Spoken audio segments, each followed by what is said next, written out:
Bonjour à tous, Ulrich Ginisson, fondateur d'Eat to Be Fit, la première communauté du régime cétogène depuis 2015, et je rappelle que je suis en cétose nutritionnelle ininterrompue depuis 2013. Pour ce 98e portrait keto, on arrive bientôt au 100, je suis très heureux de recevoir Frédéric qui va partager avec nous son expérience du régime cétogène. Bonjour Frédéric. Bonjour Ulrich. Alors, est-ce que tu veux bien te présenter pour les gens qui ne te connaissent pas encore? Je m'appelle Frédéric Ducournau, je suis ostéopathe sur le bassin d'Arcachon à Biganos. Et maintenant, ça va faire presque 5 ans, c'était printemps 2019, que je suis un régime cétogène. Pas comme toi, pas ininterrompu. Il y a eu au cours de ces années des petites parties, des petits écarts, mais une grande majorité, la quasi-totalité du temps, je suis en régime cétogène. Voilà, c'est super d'avoir un ostéopathe favorable au régime cétogène qui lui-même pratique le régime cétogène, parce qu'il y a beaucoup de gens qui prônent quelque chose, mais qui ne le font pas. Et là, c'est bien d'être cohérent parce que tu es un professionnel de santé dans l'ostéopathie. Je sais que l'ostéopathie en France a un statut un peu spécial, mais dans le reste du monde, c'est quelque chose de vraiment central dans la santé. Donc, ça me fait vraiment plaisir d'accompagner des professionnels de santé à s'initier au régime cétogène, au moins au minimum pour leur propre santé. Alors moi, ce qui m'intéresse de savoir, c'est quel était le déclencheur finalement pour que tu en arrives à envisager un régime cétogène et étudier le régime cétogène. Qu'est-ce qui t'a amené au régime cétogène? Moi, c'est vraiment par hasard. Bon, déjà, pour arriver à comment je suis arrivé en 2019 à ça, il faudrait remonter grosso modo sur mon parcours bref depuis mon enfance avec le poids. Euh, Jusqu'à 5-6 ans, enfant normal, pas gros. Et à partir de 5-6 ans, je commence à avoir une petite bouée, être en surpoids, une petite surcharge. Alors, j'ai toujours fait beaucoup de sport. À 5 ans, j'ai commencé le rugby, que j'ai continué jusqu'à une trentaine d'années.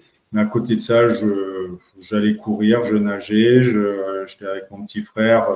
On allait dans la forêt, on n'était pas écran du tout, on n'était pas, c'est pas la génération où on faisait de l'ordinateur. Sport de raquette, enfin vraiment beaucoup de sport. Mais malgré ça, voilà, jusqu'à l'adolescence, malgré tout le sport, eh ben, un peu bouboule, pas gros, mais un peu bouboule. À l'adolescence, j'ai grandi. Après, j'ai été en sport-études rugby. Donc là, je me suis vraiment mis à fond au sport. Et arrive, on va dire, à 18 ans, 2 années en première année de médecine. Alors là, arrêt du sport. Là, j'ai été monté avec la muscu, bien sûr, une alimentation classique, hein, mais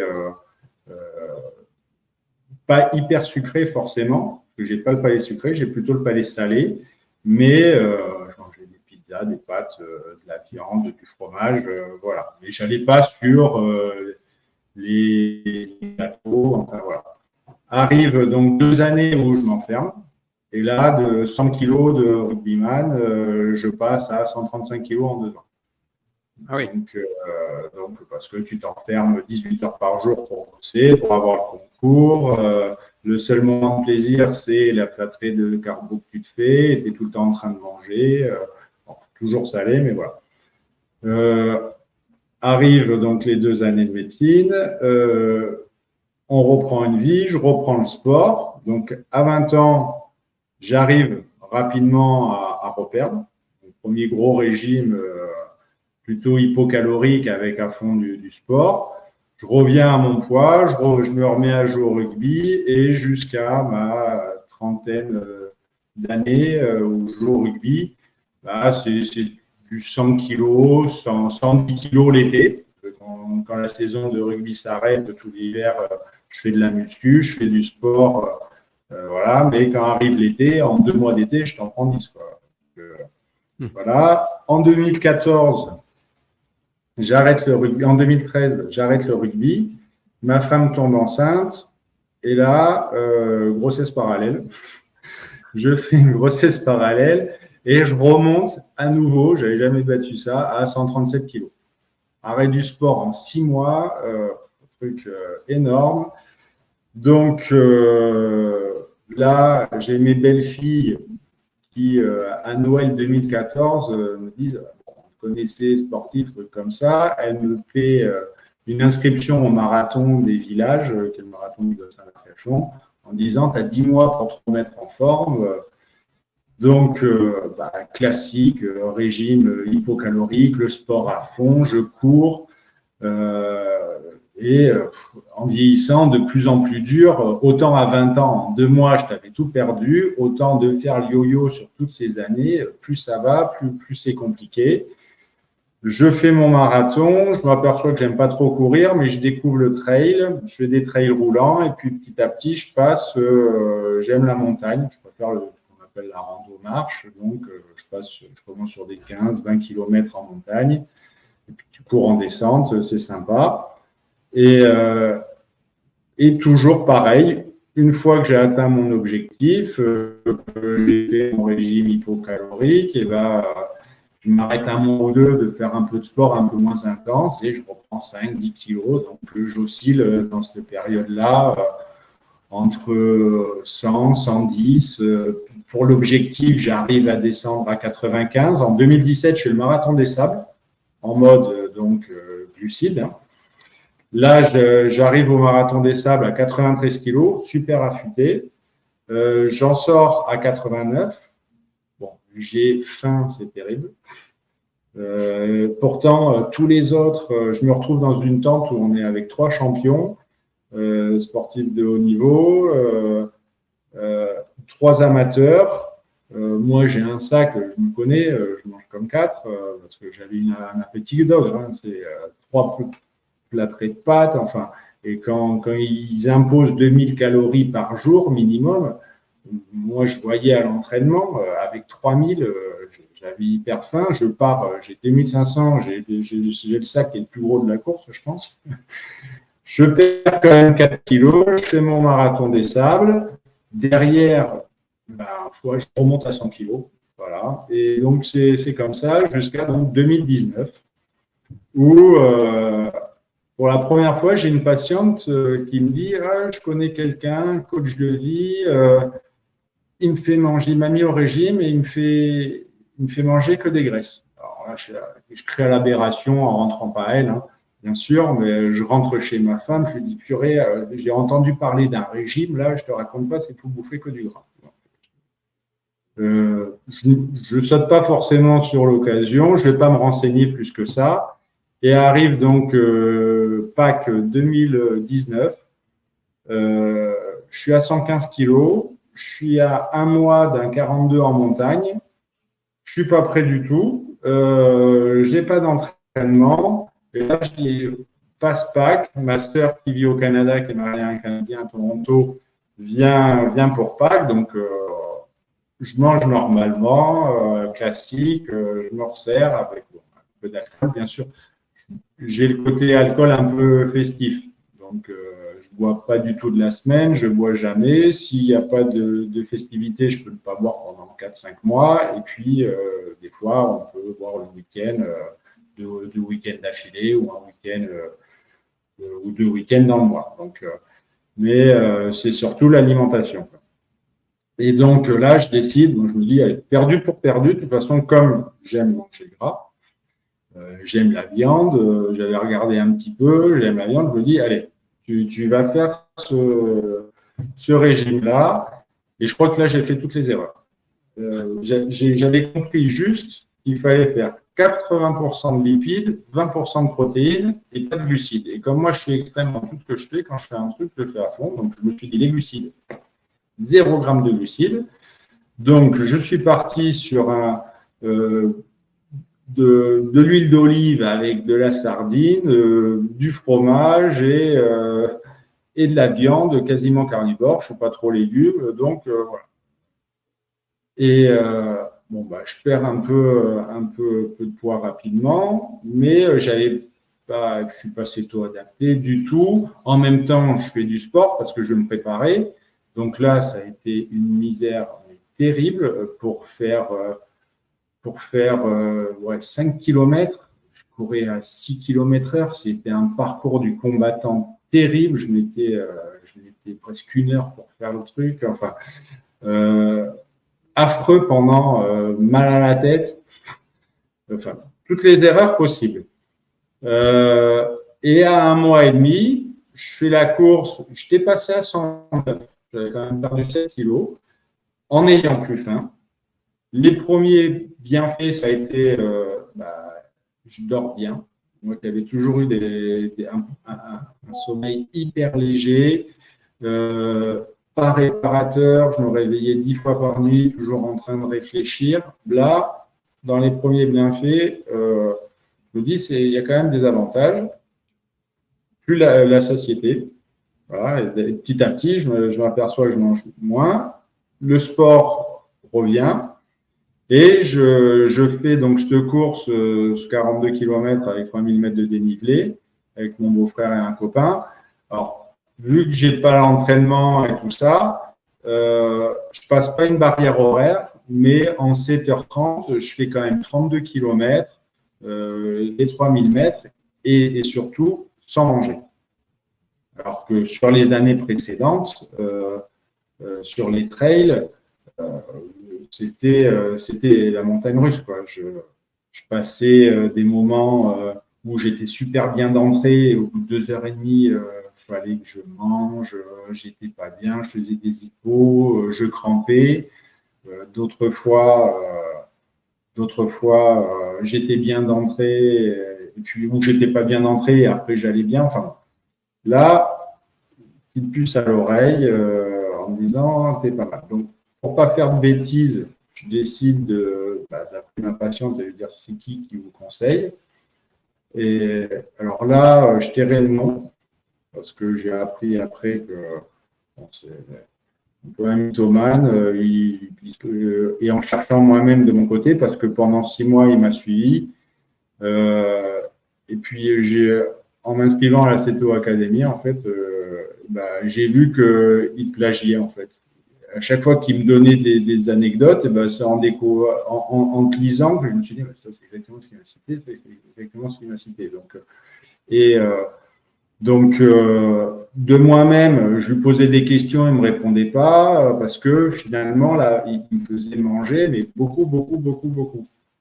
Donc, à un moment, j'ai dit, il faut bien que je perde du poids, parce que je suis toujours à 109, je fais du sport, je suis bien, je dors bien, mais au niveau de perdre du poids, c'est pas ça, fin 2019.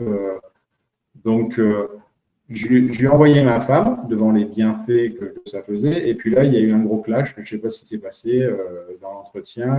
Donc là, malheureusement, il a complètement. Bon, il se disait coach de vie.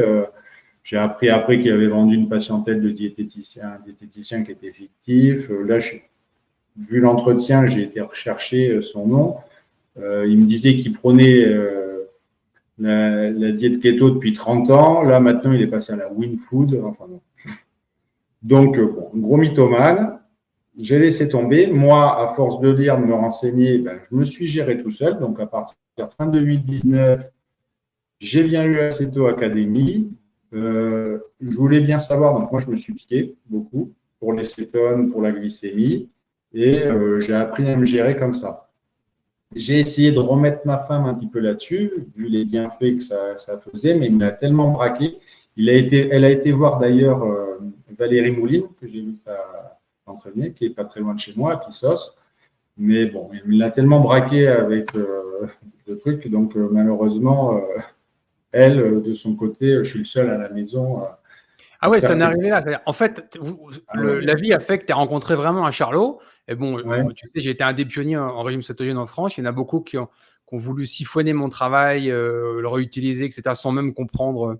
Je ne vais pas donner de nom, mais il y a vraiment des gros Charlots, y compris des gens très connus. Il y a des gens qui ont des chaînes YouTube à 100 000 qui savent strictement rien, mais vraiment rien de ce qu'ils racontent, puisque au moindre problème, en fait, ils viennent me voir. Tu sais, moi, je fais des consultations spéciales pour les médecins, pour les chercheurs, pour les entraîneurs, quand ils bloquent sur un point précis sur le régime cétogène. Et quand tu vois le nombre de gens qui se sont propagés comme experts en régime cétogène, etc., souvent, ils n'y sont même pas. Mais en plus, c'est des vrais charlots. Mais vraiment. Et attention, il y a beaucoup de gens qui se sont mis coach de vie, etc.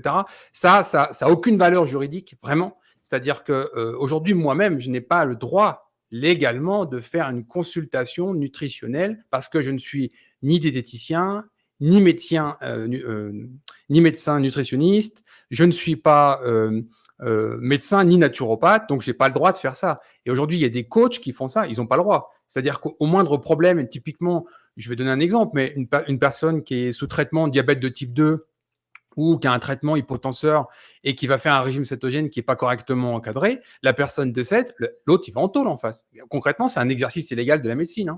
Il faut bien comprendre ça. Et il y en a plein qui se sont improvisés comme ça, et c'est un vrai problème.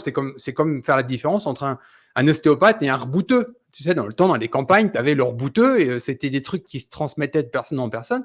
L'ostéopathie, c'est une vraie formation, c'est des années d'études, c'est pas la même chose. Et on peut, si on travaille sur des cervicales, des choses comme ça, arriver à des choses dramatiques. Tu le sais mieux que moi.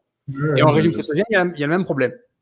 Et il y en a qui ont voulu surfer sur la vague. Alors, le régime cétogène a été un temps à la mode, on va dire, à la mode, entre guillemets, 2016, 18, 19, vraiment, ça a bien monté. Puis depuis 2020, il y a vraiment un véritable effondrement. On le voit dans la littérature, on le voit dans la communication sur les médias, etc. Donc, la mode passe, du coup, ces gourous, entre guillemets, changent de nom de régime alimentaire, ils passent sur autre chose, tu vois. Ça a été le paléo dans les années 2010, ça a été le keto dans les années 2020. Bon, maintenant, on va faire autre chose. Mais c'est dangereux, clairement. Ouais, j'ai lu.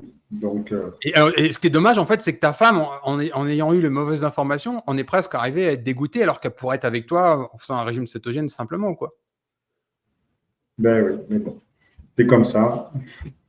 Et donc après, bah voilà, moi je me suis documenté, renseigné, piqué. Donc l'année 2020 jusqu'à 2021, ben là, petit à petit, ben, la perte de poids a suivi naturellement. J'ai fait des courses, et voilà, toujours sommeil parfait.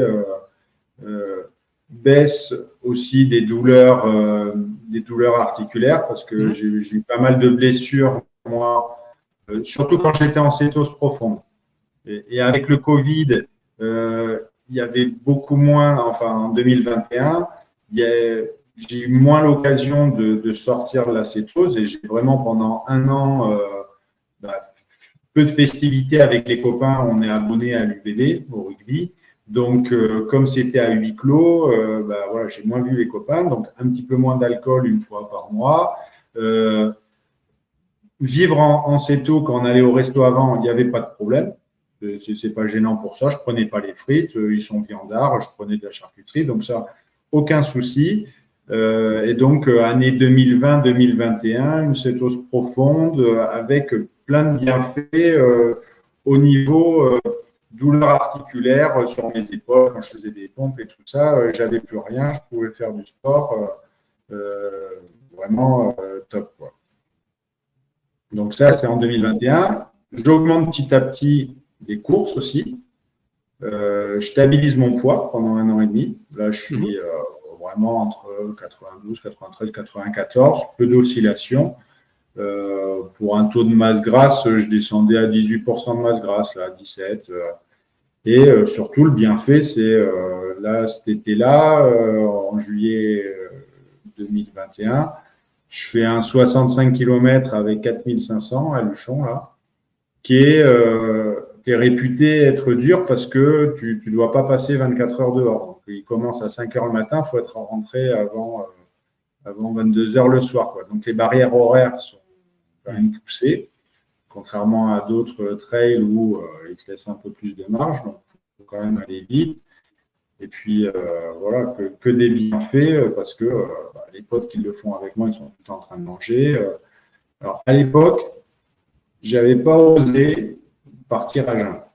Chose que là, je me suis remis à l'entraînement et je le fais à l'entraînement. Et en cours, je n'ai jamais osé le faire. Alors, ça me rassure peut-être.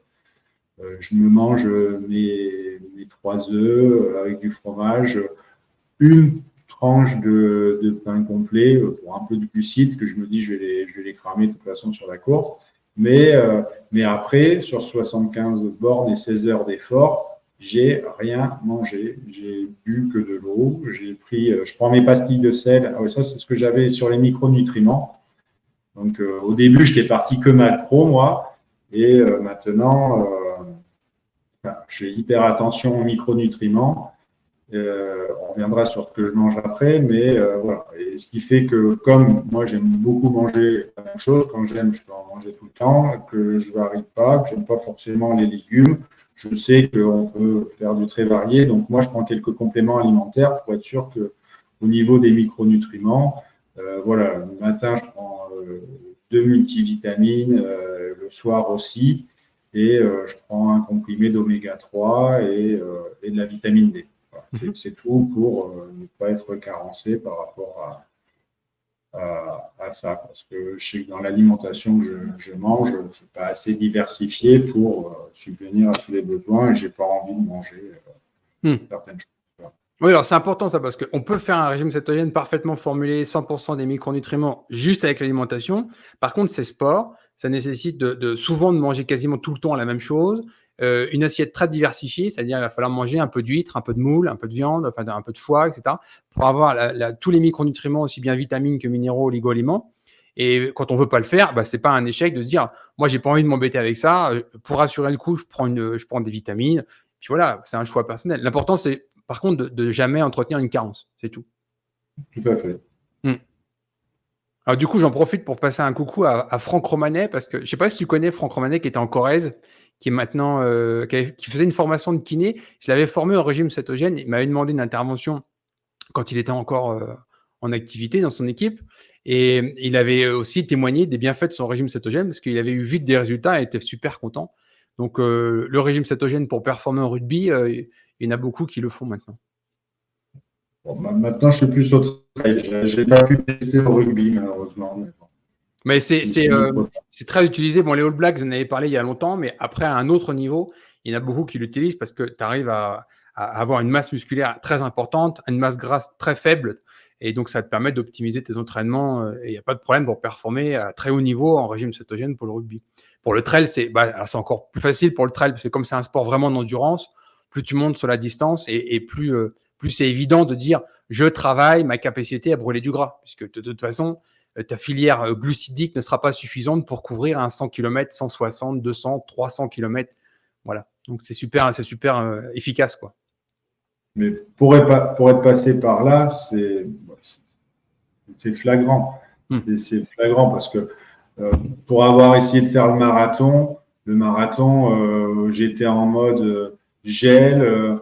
Et puis, c'était un drame. Dans le camelback, ça c'est une anecdote qui est marrante. Dans le camelback, ils te mettent des poudres. Et au départ du marathon, ça avait été un drame. Le camelback se perce. Donc, le t-shirt blanc, tout rouge, et ça coulait derrière. Et je me dis, purée, on est au kilomètre 2, comment je vais faire il n'y a plus ces problèmes. Ça, c'est vrai que c'est top. Là, mardi, là, je me suis remis un peu à l'entraînement avec un copain. On est parti à 6 heures du matin. Donc, je me suis levé à 5 heures dans le Pays Basque. J'ai juste pris ma grande tasse de café. Voilà. Je vais récupérer. On fait les 2 heures de route.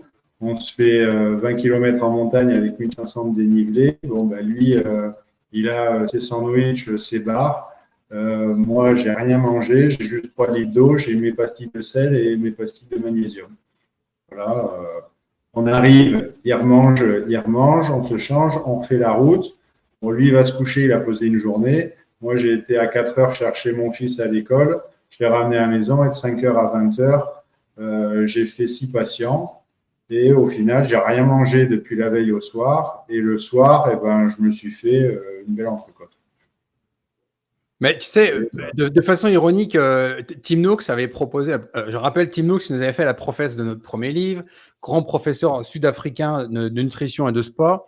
Il avait fait à un moment donné une déclaration en disant qu'il fallait peut-être déclarer les glucides, en particulier toutes les formes de glucides utilisées pendant les épreuves sportives, comme produits dopants. Finalement, c'est pas faux, parce que si tu veux, à un moment donné, si on prend un exemple simple, le marathon, des gens qui ne sont pas du tout en régime cétogène, s'ils font un marathon et qui loupent les ravitaillements, qui ne vont pas recharger un peu en glucides pendant leur course, ils vont arriver à ce qu'on appelle le mur du marathonien, et à 33, 34, 35 km, est incapable de mettre une jambe après l'autre. Alors qu'un individu normal, donc qui est en kéto, qui est un brûleur de gras, n'a pas ce problème. On a de longues distances qui ont été faites, plus de 200 km en course à pied, totalement à jeun. Il n'y a pas de problème. Tu es un brûleur de gras, tu as tes stocks de graisse corporelle, c'est disponible, il n'y a rien qui va t'arrêter. Alors que quand tu marches au glucose, en fait, la limite, elle est très rapide. Pour un athlète moyen, on va dire, c'est 2 heures, 2 heures et demie sur un marathon. Et là, ça s'appelle le mur. Mais tu le prends vraiment, quoi. Les gens qui n'ont pas expérimenté le mur, ils se sentent vraiment comme une merde parce que tu peux vraiment pas mettre une jambe devant l'autre, quoi. Tu as des gens qui rampent par terre tellement ils sont épuisés à cause de ça. Et donc, quand tu as goûté aux lipides comme carburant principal pour le sport, c'est vraiment c'est une révélation, quoi, parce que tu as l'impression d'être invincible, de plus avoir de limites, tu peux faire tout ce que tu veux. Tu es affranchi de ton assiette pour la performance sportive. Ça, c'est génial. Ouais. Ouais. Après, c'est toi adapté quand même depuis assez longtemps. Alors, ça dépend des sportifs. Moi, j'ai travaillé avec 18 champions du monde. Tu as 2 types de sportifs. Tu as le sportif qui est déjà naturellement plutôt un brûleur de gras, donc il mange des glucides, mais c'est pas énorme. Et tu as le vrai sportif addict au gras, au sucre, c'est-à-dire qu'il s'enfilait 400, 500 grammes de glucides par jour parce qu'il avait un programme d'entraînement en face, etc. Depuis des années, depuis parfois 10 ou 15 ans. Et alors, en gros, la tranche pour redevenir vraiment performant en keto, c'est-à-dire quand tu es athlète de haut niveau, riche en glucides et que tu passes en keto, il y a une baisse de performance. Pour retrouver tes niveaux, ça prend entre 6 mois et 18 mois. Voilà ce que moi, j'ai pu expérimenter. C'est-à-dire que c'est pour ça qu'il faut le placer intelligemment dans un calendrier. Il ne faut pas faire ça juste 2 mois avant une grande épreuve, c'est mort. Et il faut vraiment le caler avec les médecins, les entraîneurs, les programmes d'entraînement, etc. pour vraiment redevenir aussi performant en glucides sous lipides. Ça peut au moins prendre 6 mois. Et ça peut prendre jusqu'à 18 mois. Tu as même un aspect épigénétique de cette transformation. Chez certaines personnes particulièrement chargées en glucides, ça prend 18 mois. Et alors, petite question par rapport à ça. Et quand tu es sous keto depuis longtemps, est-ce que le fait de l'être bien adapté depuis 2 ans ou depuis 10 ans, tu vas être encore plus performant ou non, tu es adapté, tu es un brûleur de gras et tu t'entraînes comme ça ou après, alors, ou ça plafonne Si on se fie alors, il y a 2 choses. Si on se fie à une mesure de quotient respiratoire sur une VO2 max, tu sais exactement combien tu oxydes de glucides et de lipides. Tu ne peux pas être performant sur les 2 filières. C'est impossible. C'est-à-dire qu'un athlète céto-adapté, disons depuis 3 ans, qui est vraiment un gros brûleur de gras, qui est très bas en glucides, etc., il va brûler des quantités astronomiques de lipides.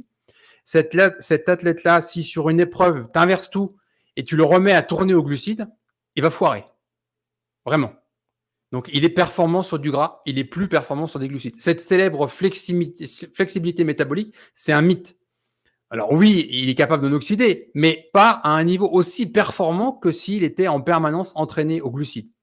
Donc, un marathonien, par exemple, de niveau international, qui est vraiment chargé aux glucides, lui, son carburant, c'est les glucides. Si tu lui arrêtes ses glucides et que tu le passes aux lipides, baisse de performance. Même chose, un athlète qui serait depuis 3 ans en régime cétogène, qui performe en lipides, si tu lui mets des grosses doses de glucides, eh ben là il va merder aussi. Donc vraiment, il n'y a pas vraiment... oui. Et sur un effort long, cet athlète hyper préparé, brûleur de gras, est-ce qu'un tout petit peu de glucides peut lui servir en fait, ça aussi, ça typiquement, tu sais, sur un quotient respiratoire, tu augmentes l'effort avec la fréquence cardiaque. Donc, on sait qu'à 130, 125, 130 pulsations minutes, il va être quasiment à 100% en lipides. Et plus il va monter dans des fréquences hautes, quand je dis hautes, ça va être 185, 190, 195, 200, 205, 210 si c'est un jeune. Et bien là, automatiquement, la consommation de glucides va monter. Mais ça reste très réduit. C'est-à-dire que moi, j'ai vu des 185 pulsations minutes où on était encore à 85% lipides, 15% au glucides. D'accord. Donc, partir sur le bicarburant, si tu es monté quand même, à un moment, tu tires la couenne dans une côte pendant une demi-heure et que tu vois que tu as le cardio qui est à 190, c'est pas idiot de prendre sur un ravitaillement. Non, c'est pas idiot. C'est pas idiot. Et après, si tu veux, tout ça, moi, ce que je te dis là, c'est de la théorie, c'est de la mesure de laboratoire. Il y a aussi l'aspect pratique. Et ça, c'est intéressant parce que la théorie, c'est bien beau, mais quand tu es un athlète et que tu te farcis 18 heures de course à pied, 180 bornes, il y a un moment donné, ton mental, il est important. Donc, il y a ce que tu es capable de manger, il y a ce que tu veux manger. Tout ça, c'est important. Le premier fusible qui fait que tu ne performes pas, c'est ton cerveau, avant tes muscles, avant tes filières énergétiques. Et donc, Tim Noakes, par exemple, avait fait une étude remarquable là-dessus sur donner une boisson sucrée à un athlète avec 2 groupes. Le premier groupe boit la boisson. Le deuxième groupe garde l'eau sucrée dans la bouche et la recrache, c'est-à-dire ne l'avale pas. Et tu t'aperçois en fait que tu as un effet par rapport à ceux qui ne vont pas le boire du tout. Juste le goût sucré sur les papilles a un effet sur l'effort. C'est-à-dire qu'au niveau énergétique, l'effet est nul. Par contre, l'effet sur le cerveau est prouvé. Donc, toi, il y a tout ça qui rentre en ligne de compte. Donc, si à un moment donné, tu trouves que la consommation d'un quart d'orange sur ton marathon ou sur ton trail, c'est important pour toi, ça va marcher. Mais la quantité de glucides que ça représente, c'est nul. Donc, autre exemple, tu as le parrain de notre site, Zach Bitter, qui a 2 records du monde en course à pied longue distance, sur des grandes distances. Hein. Lui, il avait fait un calcul sur des courses de 24 heures de course à pied, solstice en Arizona. Il était à 20 grammes de glucides à l'heure. Voilà. Donc, c'est un brûleur de gras. Il est en keto tout le temps. Il est d'abord sur la filière lipidique. Mais pour arriver à sa performance, sa norme, c'était à peu près 20 grammes de glucides à l'heure. Voilà. Bon, attention, on n'est pas sur la course du pimpin du coin. Hein. On est sur une course non-stop de 24 heures de course à pied. Hein. Voilà. Voilà. Après, sur du marathon, tout ça, c'est des courtes distances. Ça ne sert strictement à rien. Mais dès lors qu'on commence à faire des épreuves de 6 heures, 7 heures, 8 heures, 12 heures, 24 heures, 36 heures, le tort des géants, des choses comme ça, il faut rentrer dans une autre stratégie. Voilà. Surtout, en plus, ça dépend de la composition corporelle de l'athlète, ça dépend de ses stocks de glycogène, ça dépend de tout ça. D'accord. Mais disons que ce n'est pas une religion. Il y a beaucoup de... Moi, tu vois, j'ai eu d'autres problèmes dans l'autre sens. J'ai eu des athlètes avec qui je travaillais. Quand je dis athlète, c'est niveau mondial. Hein. Les gens, ils s'enfilent 400, 500 grammes de glucides par jour. Et tout d'un coup, ils arrivent en keto et là, ils tombent à 20. Et je me retrouve à avoir un mal de chien à leur faire remonter leur quantité de glucides dans leur alimentation. Là, parce que c'est devenu d'un extrême, on est passé à un autre. Sauf qu'il y a à un moment donné, il y a un curseur. Faut être intelligent. Les glucides, ce n'est pas une religion. Quand tu veux performer à un niveau mondial, tu peux être sous régime cétogène, tu peux avoir des corps cétoniques en permanence dans ta circulation sanguine, tu peux être un très bon brûleur de gras, mais tu peux amener aussi une petite quantité de glucides de façon stratégique pour performer. Et tu restes en cétose, pas de problème. Et un Zach Bitter, ces glucides qu'il apporte ponctuellement, il les met, comme il est brûleur de gras et donc résistant à l'insuline, dès qu'on va manger un glucide à IG rapide, nous maintenant, moi, je te disais, je me piquais. Alors depuis 2022, j'avais arrêté de me piquer parce que je me connaissais. Et là, depuis un mois, je me suis amusé à reprendre mes mesures de glycémie, de cétonémie pour voir si ça agissait un petit peu comme avant. Donc moi, le matin, on va rebondir là-dessus, à part la glycémie à jeun, que des fois, je n'explique pas. Bon, la plupart du temps, c'est 0,75, 0,80. Si je fais un petit écart le week-end, parce qu'il y a un match de l'UBB que j'ai vu quelques bières, et pendant 2-3 jours, elle va redéconner un petit peu. Je remonte à 0,95 avant de se restabiliser. La journée, c'est toujours 0,75. Mais des fois, arrive une mesure surprenante le matin. Par exemple, le matin où je suis parti, là, mardi, ma glycémie à 5h30, elle était à 0,98. À 5h30 du matin? Ouais. Oui. Elle était haute. J'avais des cétones à 0,1, quasiment rien. Et j'ai fait ma journée. Je suis rentré 2 heures après. Je n'avais pas pris mon truc. Quand je suis arrivé à la maison avant de me doucher, mes cétones étaient montées à 2,5. Ma glycémie est redescendue à 0,72. Comme j'ai rien mangé, j'ai repris le soir avant d'arriver à 20h. Là, ma glycémie toujours 0,72. Mes cétones étaient redescendues à 0,8. Et quand je fais un effort long, et voilà, en général, le matin, mes cétones sont à 0,5, 0,6. Si je ne fais pas de sport, ça redescend petit à petit. Si je fais des sports longs, ça remonte un peu le matin. Mais il n'y a que la glycémie du matin, des fois, qui est hyper surprenante. Oui, mais en fait, c'est pas surprenant. Tu sais, tu as terminé le dernier module de la Céto Academy que j'ai dédié spécialement à la glycémie. Tu sais que toutes nos hormones qui règlent la glycémie ont un impact absolument énorme. Et là, on ne parle même pas d'alimentation. On parle d'une personne à jeun. Qu'est-ce qui se passe avec mes hormones qui règlent la glycémie? Techniquement, ne serait-ce que le problème du cortisol, l'heure de la prise, quand tu te piques le matin pour ta glycémie, si tu te piques en pleine nuit avant que ton pic de cortisol, tu vas avoir une data. Si tu te piques en plein moment où tu as un pic de cortisol, tu vas avoir une autre data. Et si tu sors dehors, les 9 heures du matin, tu as promené le chien, ton pic de cortisol est passé, tu vas encore avoir un autre chiffre. Et ça impacte massivement. Chez les diabétiques, ça s'appelle le phénomène de l'aube. C'est super radical. Tu peux avoir une glycémie à 25, 30 ans, en pleine nuit. Aussi bas. Ah oui, bien sûr. Moi, j'ai des mesures qui sont en dessous 25 parce que mon appareil, il ne marque pas en dessous 25. Il marque alerte, rouge, trop bas, voilà, terminé. Et là, en face, tu peux avoir 2 de corps cétonique, 2 millimoles et une glycémie à 25. Ouais, c'est possible. D'accord. Et puis, tu vas attendre ton pic de cortisol sans rien manger, sans rien boire, pas de café, rien du tout. Et là, ta glycémie, elle va remonter à 55, 60. Et il ne s'est rien passé entre. Tu n'as rien fait. Tu vois ? Ouais. Juste au niveau endogène, l'ajustement de la glycémie. Typiquement, si à l'instant T, là, il y a quelqu'un qui t'appelle et qui te dit que ton fils, il a été pris d'un accident de voiture, je te garantis que dans les 5 minutes, je prends la glycémie, elle est à 181. D'accord. Et pourtant, tu n'auras rien mangé. Donc, c'est vraiment un ajustement ultra dynamique au niveau hormonal. Voilà. Alors, la chose simple aussi, une charge de stress, travailler tard le soir, être exposé aux écrans le soir, la lumière bleue. Mais c'est radical. J'ai vu plein de gens qui m'ont contacté. Quand je dis plein, je parle de centaines de personnes. Hein. Centaines. Les gens me disent, je ne comprends pas, je fais une glycémie le matin, elle est à 100, alors que je fais tout bien, le régime cétogène, je pèse, machin, nan. Et là, en discutant, tu t'aperçois que la personne, elle regarde la télé jusqu'à 23h30, pleine lumière, etc. Et elle prend sa glycémie le matin, elle est à 100. Il dit, écoutez, faites un effort, faites un dîner tôt, 4h de l'après-midi, pas après, une bonne digestion, à 22h, vous vous couchez, pas d'écran entre. 2 jours après, elle me dit, c'est bon, ma glycémie à 75. C'est juste un problème de lumière bleue. Juste ça, par exemple. Les photorécepteurs qu'on a dans les yeux, elles sont hypersensibles à la lumière bleue. Et là, on a des études en plus, parce que ces études-là, elles nous montrent plein de choses.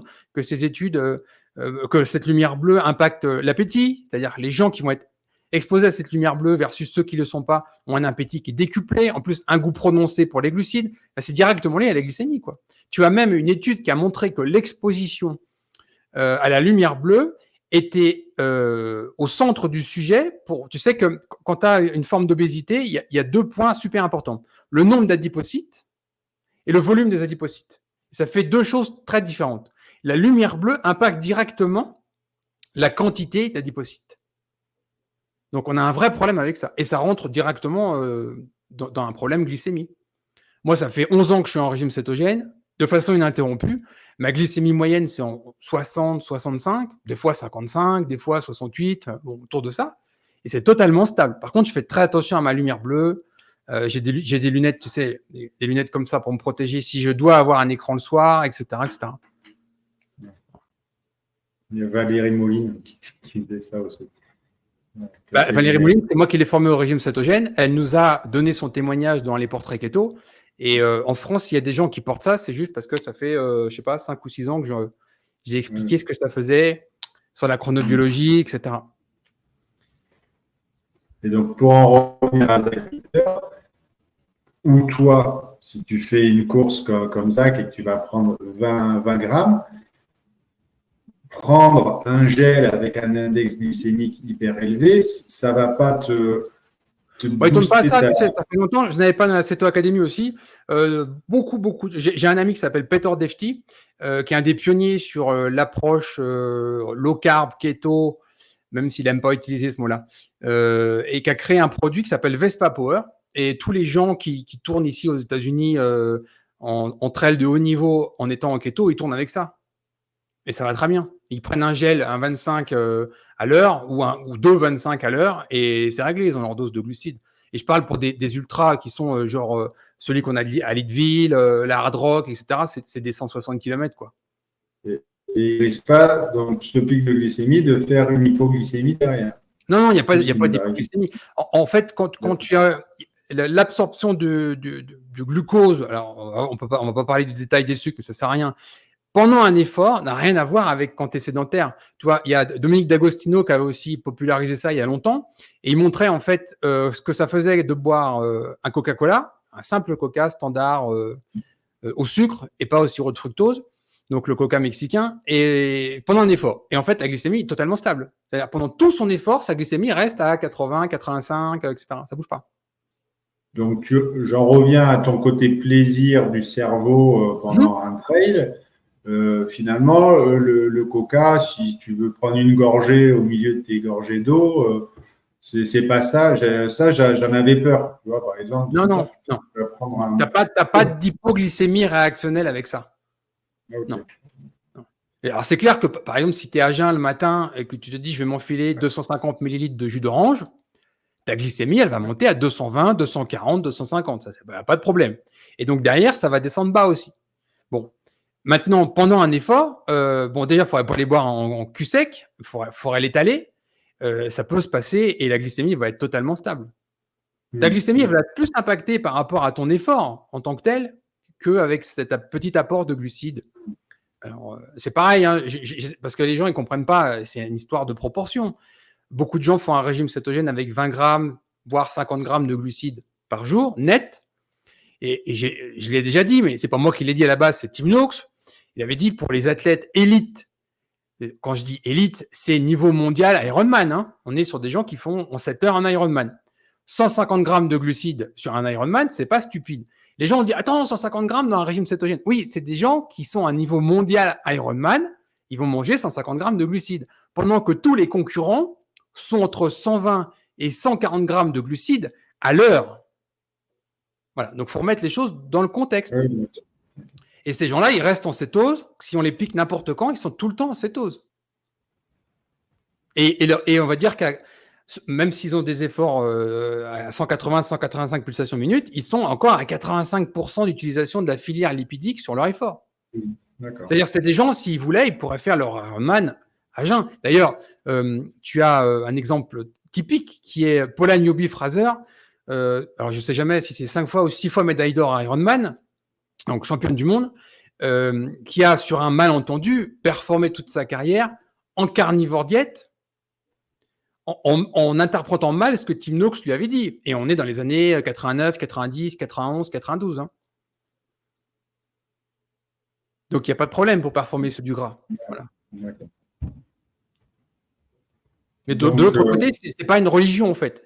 Si tu veux, si à un moment donné, tu te dis, tiens, il y a un ravito, je prends un quart d'orange, je prends une date, je prends... Vas-y, quoi. C'est pas ça qui va changer la date. Non. C'est simple, en fait. Voilà. Donc maintenant, toi, ça fait 5 ans que tu es en régime cétogène. Quels sont les bienfaits total, tout ce que tu as pu expérimenter? Tu m'as parlé de perte de poids, donc là, tu parles de… Alors, à combien tu étais, tu m'as dit, au tout début de ton régime cétogène? Au tout début, j'étais à 116. 116, tu descends à 92. 92. Ouais. Et alors, on va venir à ce que je mange, mais j'ai remarqué que je stockais en mangeant la même chose. Quand arrive octobre, novembre, décembre, janvier, eh ben, j'ai tendance à reprendre du poids, alors que moi, je ne mange pas de… Je suis vraiment en glucides strict. Ça, c'est un phénomène un peu normal qui est lié à la lumière, encore une fois. C'est-à-dire que, clairement, on est prédisposé pour économiser l'énergie l'hiver. Voilà, c'est tout. Ouais. Donc, et à contrario, si j'essaie de réduire et de perdre du poids à cette période de l'année, ben, j'ai beaucoup de mal à en perdre, alors que là arrive le printemps. Ben là, depuis 1 mois et demi, j'ai voulu me remettre à l'entraînement. Ben, j'ai eu du mal à en perdre et j'ai dû quantifier pour en perdre 2, alors que je sais que d'ici 2 mois, je vais en perdre potentiellement 4 d'un coup par mois en mangeant plus que je n'ai mangé sur le mois de janvier. Quoi. Bien sûr. Quand arrive le printemps, c'est… Oui, tu sais, il y a plusieurs cycles, hein, la chronobiologie, on parle de cycles journaliers, on peut parler de cycles vraiment liés aux saisons. Et de toute façon, au niveau épigénétique, génétique, nous sommes prédisposés pour économiser l'énergie d'hiver. Juste parce que la nature, normalement, est beaucoup moins abondante et c'était juste une question de survie. Donc, on faisait… Quand tu regardes un petit peu comment ça se passait à l'ère pré-agricole, ben, on commençait à faire du gras au moment de août-septembre. On stockait aussi la vitamine D. La vitamine D se stocke dans la graisse corporelle, etc. Et tout ça, on va l'épuiser l'hiver. C'était comme ça qu'on était prévu, parce qu'on avait une grosse dépense d'énergie, ne serait-ce que pour maintenir notre température corporelle. Aujourd'hui, on a le chauffage partout, on a des habits, on a la voiture chauffée, etc. On ne s'en rend pas compte. Mais si tu vas dehors, pieds nus, juste avec un slip, alors qu'il fait moins 15, la dépense d'énergie pour te maintenir en vie face au froid, elle est juste colossale. Donc, on est vraiment prédisposé pour économiser cette énergie d'hiver, parce que la nourriture est rare. Et maintenant, on est piégé parce qu'on a une abondance d'énergie. On n'a pas cette fluctuation annuelle, tu vois. On pourrait imaginer, si on le voulait, formuler un régime cétogène différent entre le printemps et l'été, et puis l'automne et l'hiver, quoi. On pourrait imaginer ça, avec des aliments différents, des macros différents, un nombre de repas différents, etc. Voilà. Donc ça fait 5 ans voilà, que je suis pas ou peu d'écart. Sur l'année 2022, bah, ça change pas trop, je stabilise. Et 2023, il y a le premier petit couac où l'année dernière, arrive janvier, je repars, donc comme je te dis, j'ai un peu restocké pendant l'hiver en mangeant un peu plus, donc je remonte à 98. Et sur les premiers entraînements, j'arrive plus à courir sur le plat, j'arrive plus à courir en descente. Donc là, grosse douleur à la hanche. En montée, ça va. Donc là, je me dis, je relis un peu de Céto Academy, je retombe sur toi et ton poignet, que ça te fait du bien. En même temps, je fais plein d'examens complémentaires. Je me dis, tu te remets en cétose à fond, tu fais pas les écarts du rugby. Là, drastique pendant 6 mois, je redescends, je n'étais jamais descendu aussi bas, je redescends à 90 kilos. J'ai ma glycémie qui est parfaite, mes cétones tout bien, enfin, mais toujours cette douleur. Je fais des IRM, et finalement, c'est avec un arthroscan qu'on voit que malheureusement, j'ai l'os de la tête fémorale, j'ai un phénomène d'effet pince et d'effet canne. En fait, la tête du fémur vient taper dans le cotyle de l'os iliaque. Donc, quand je cours en descente, ça tape. Donc, contrainte j'essaie de faire quand même un trail. Donc, tant que ça montait, ça va. Et puis, au 20e kilomètre, quand ça recommence à descendre, j'ai mal. Donc, malheureusement, malgré une cétose profonde, ça ronge pas l'os. Donc, j'ai dû me faire opérer Le régime cétogène ne va pas ronger l'os. Non, voilà. Donc, ça m'a pas refait une hanche toute neuve. Donc, je me suis fait opérer en 1er septembre l'année dernière, parce que voilà, j'avais pris les billets, on devait aller avec ma femme et les enfants à La Réunion, parce que l'objectif 2023, c'était la Diagonale des Fous. Et bon, je me suis contraint à renoncer. Malheureusement, on a quand même été en vacances là-bas. Et je me suis fait opérer. Et voilà. Donc là, vu que le moral était un petit peu en berne, c'est vrai que sur la fin d'année, à La Réunion, même si je ne prenais pas de petit déjeuner comme d'habitude, quand ils faisaient des pique-niques, moi c'était pique-nique c'est tôt. Quand on allait au resto, je ne m'interdisais pas le rougail saucisse avec un peu de riz ou des trucs comme ça. Donc, j'ai appris un petit peu. Et là, cette année, les objectifs sont revenus, j'ai plus de douleur, je peux recourir. Donc, je me connais, voilà, je vais re-rentrer à fond sans les écarts. Parfait. Après, les bienfaits, et je vois, dès que de toute façon, on fait des petits écarts, que ce soit avec l'alcool ou avec l'alimentation, 24 heures où on enlève plus de glucides et on fait une diète keto, les bienfaits de la satiété reviennent très vite, alors que si on mange du riz, on a un nouveau faim, enfin, on part dans tous les travers avant 2019. Le côté sommeil, c'est radical. C'est pour le plaisir d'être avec les copains, mais on sait qu'on va le payer. On sait qu'on va le payer, on dort mal tout de suite. Alors que, mais bon, ça c'est les plaisirs de la vie en société. Alors autant dans le cercle familial, il n'y a pas de problème. Quand on veut aller au restaurant c'est facile à vivre. Bon, il y a le côté peut-être un petit peu alcool, mais on sait qu'on fait l'addition. Et puis, c'est sur le côté inflammatoire. Pour en revenir par rapport aux patients, des fois, quand je vois que les patients sont ouverts, parce que c'est vrai que jusqu'à 40 ans, il y avait des maladies ou des pathologies chez les patients, typiquement inflammatoires, où j'avais beau faire des manipulations, enfin voilà, c'était des conseils de vie, et là je m'aperçois que c'est purement alimentaire. Mais bon, après, faut-il entendre, les gens ne sont pas forcément ouverts à tout quand tu leur donnes ce genre de conseils, malheureusement. Non, puis il passe par la même étape où toi, avec ta patiente qui t'a informé qu'elle passait sur un régime riche en gras, t'es un peu scié, qu'est-ce que c'est que cette connerie? Enfin, et donc du coup, les gens sont tellement surpris, c'est tellement éloigné de ce qu'ils font que il y a une sorte de mur de résistance, quoi. Ils veulent pas entendre ce que tu as à dire, même si c'est factuel, que tu peux le prouver, etc. Et après, et puis moi je suis ostéopathe, je n'ai pas de diplôme de nutritionniste.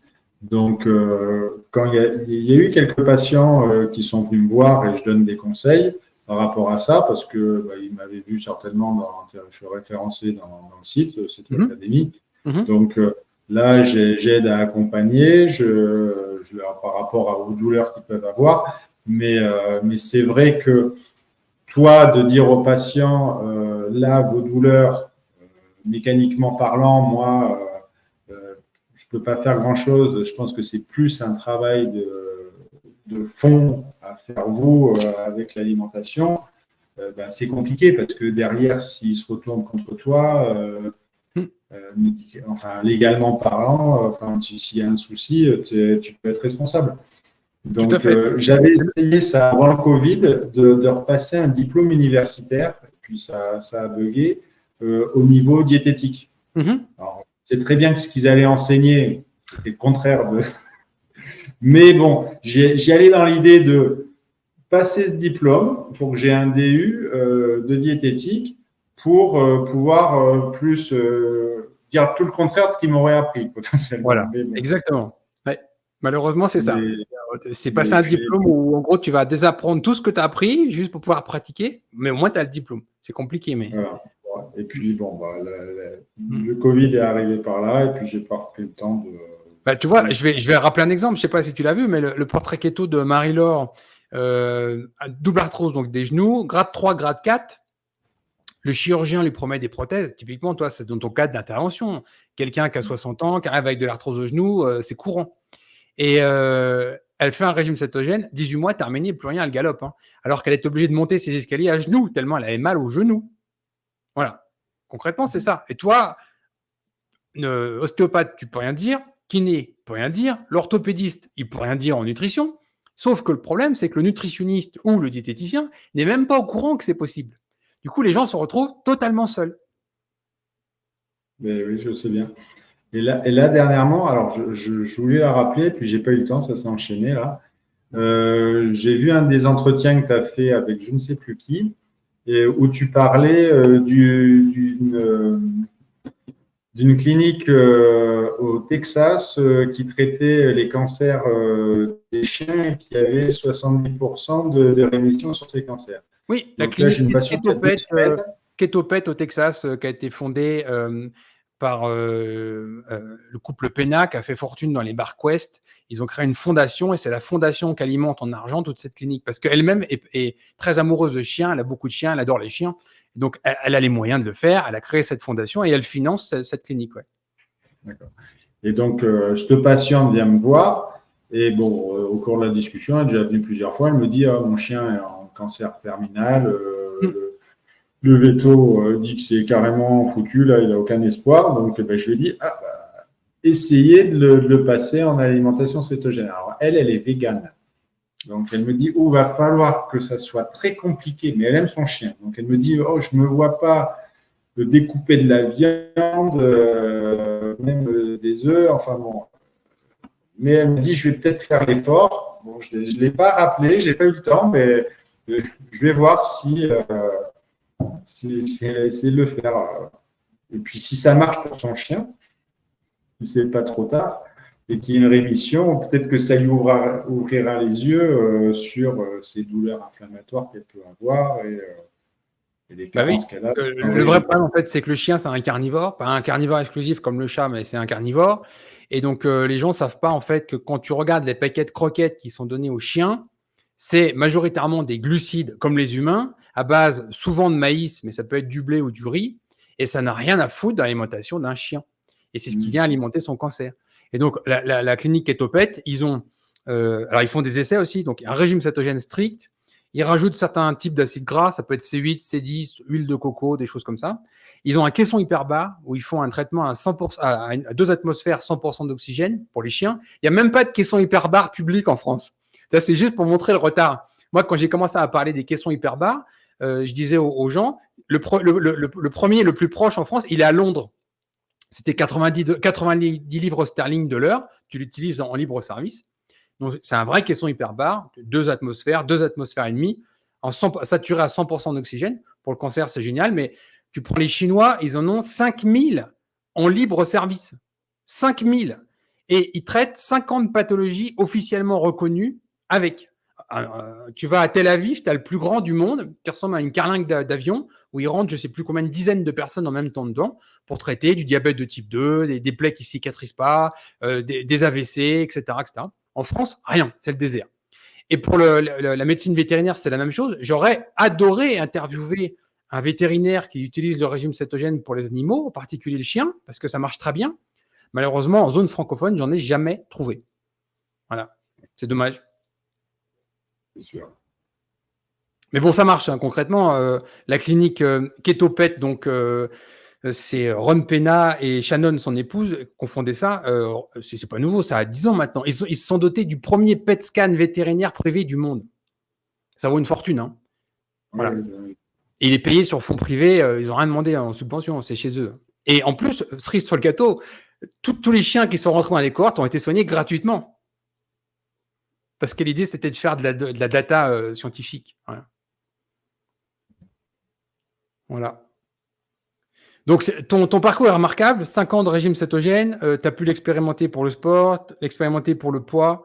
Tu as eu d'autres bienfaits. Je pense, par exemple, si tu étais touché par des migraines, la stabilité d'énergie, ton système immunitaire, moins malade. Est-ce que tu as pu expérimenter tout ça? Le système immunitaire, vraiment, quand j'ai été hyper strict de 2019 à 2022, jamais été malade.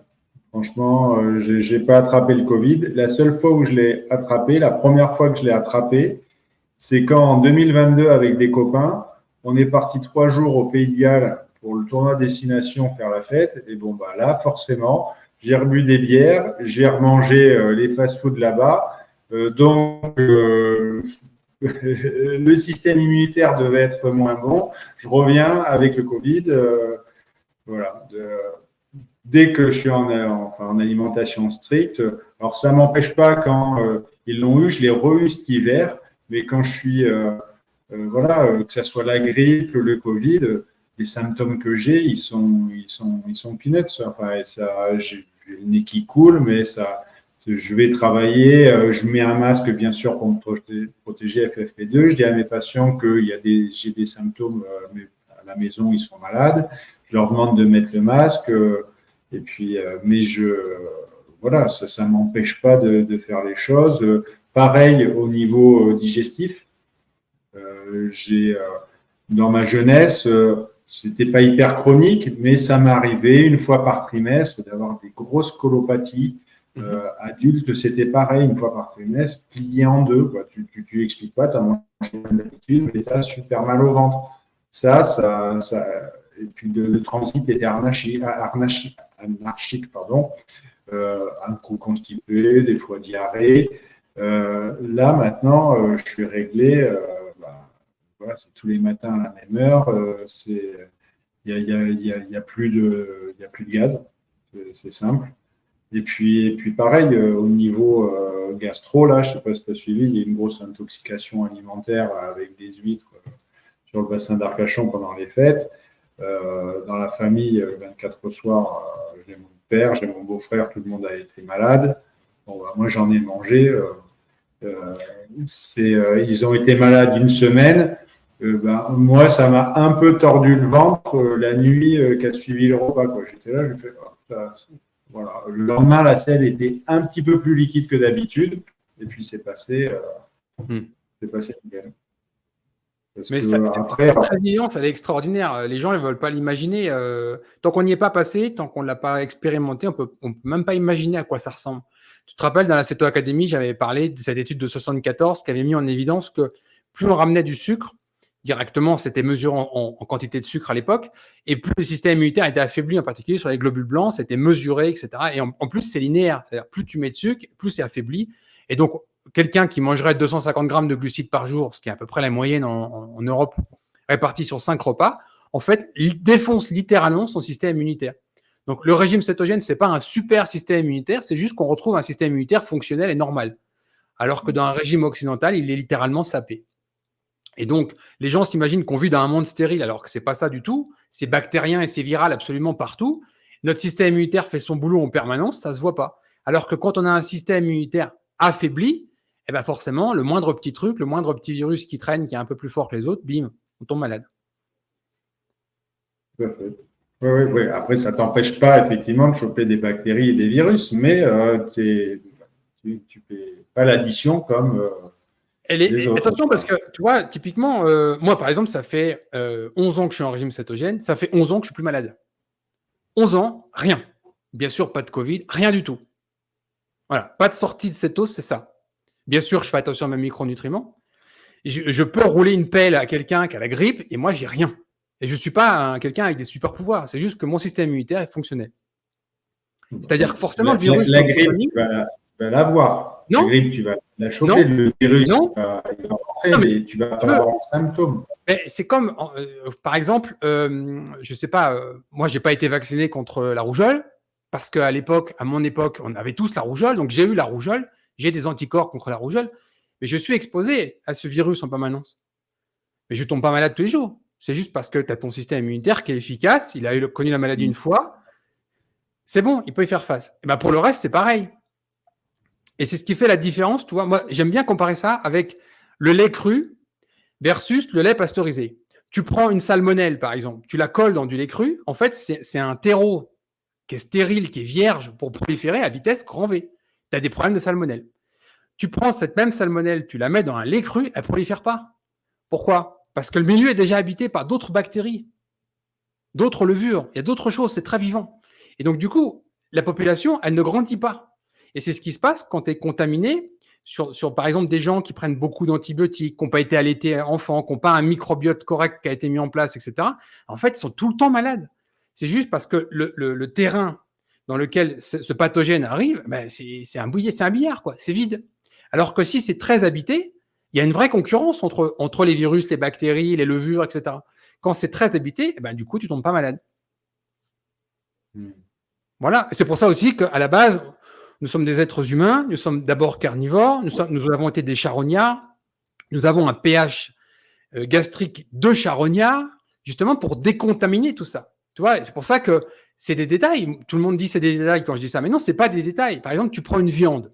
Il y a eu une mode dans le carnivore diète de dire on va manger de la viande crue. Attention à la viande crue, parce que si tu es vraiment bien adapté, un bon pH gastrique, que tu ne bois pas en mangeant, que tu vas manger une viande crue, il ne va rien se passer.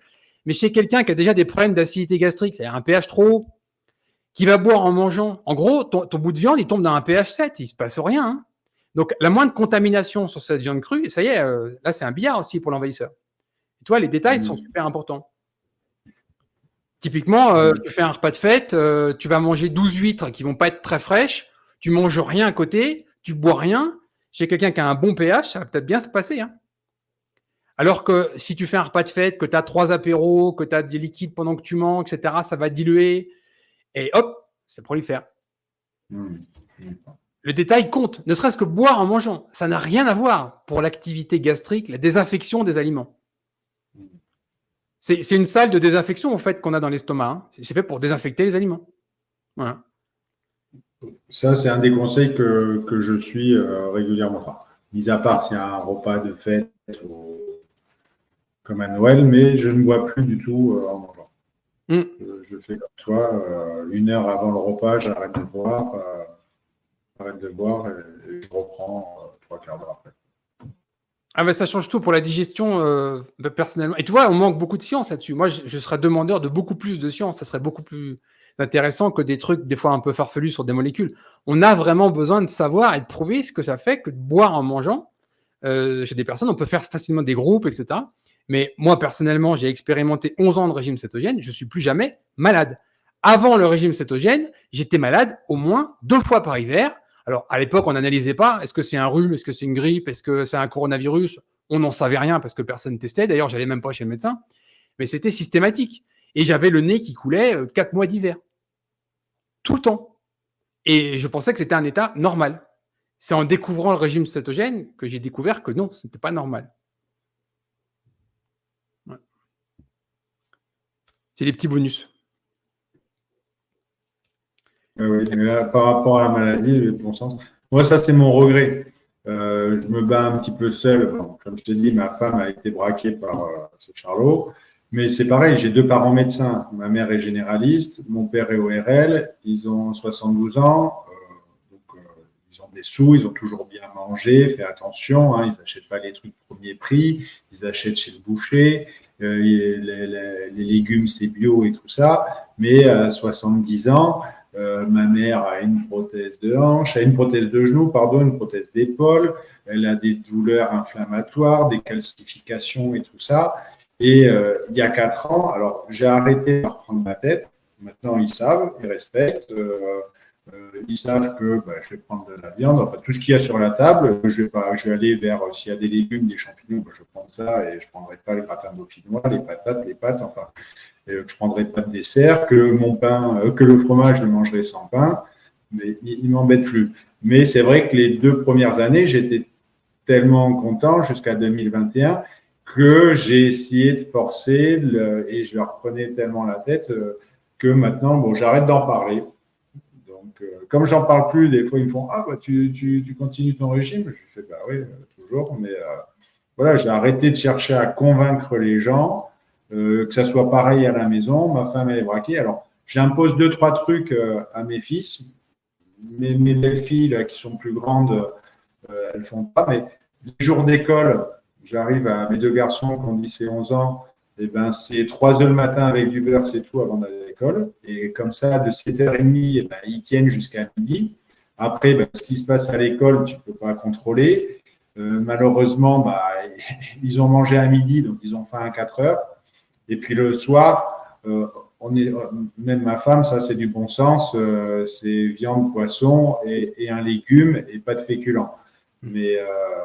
Mais après, les samedis, les mercredis, les dimanches matins, quand ils n'ont pas cours, ils veulent leur tartine avec du beurre trempé dans du lait chocolaté ou les cookies. Et ils mangent, et ils se lèvent à 9h, 9h30, petit-déj à 10h. Et à 11h30, ils ont faim. Ouais, mais ce que tu fais, c'est la bonne approche, c'est-à-dire quand ils n'ont pas de pathologie, que de toute façon la nutrition, ça ne les intéresse pas, au moins tu maîtrises déjà le petit déjeuner, j'arrête pas de le dire. Si au moins vous maîtrisez votre petit déjeuner et que vous donnez des protéines aux enfants avant de partir à l'école, c'est déjà super important. C'est un grand pas déjà, vraiment. Ce que tu fais, c'est vraiment bien. J'espère que ça rentrera après. Après, ils vont expérimenter. Tu sais, j'ai vu des expériences personnelles, j'ai vu des gamins qu'on avait un peu rien à faire de l'alimentation, etc. Puis finalement, ils sont devenus sportifs à un bon niveau, toi.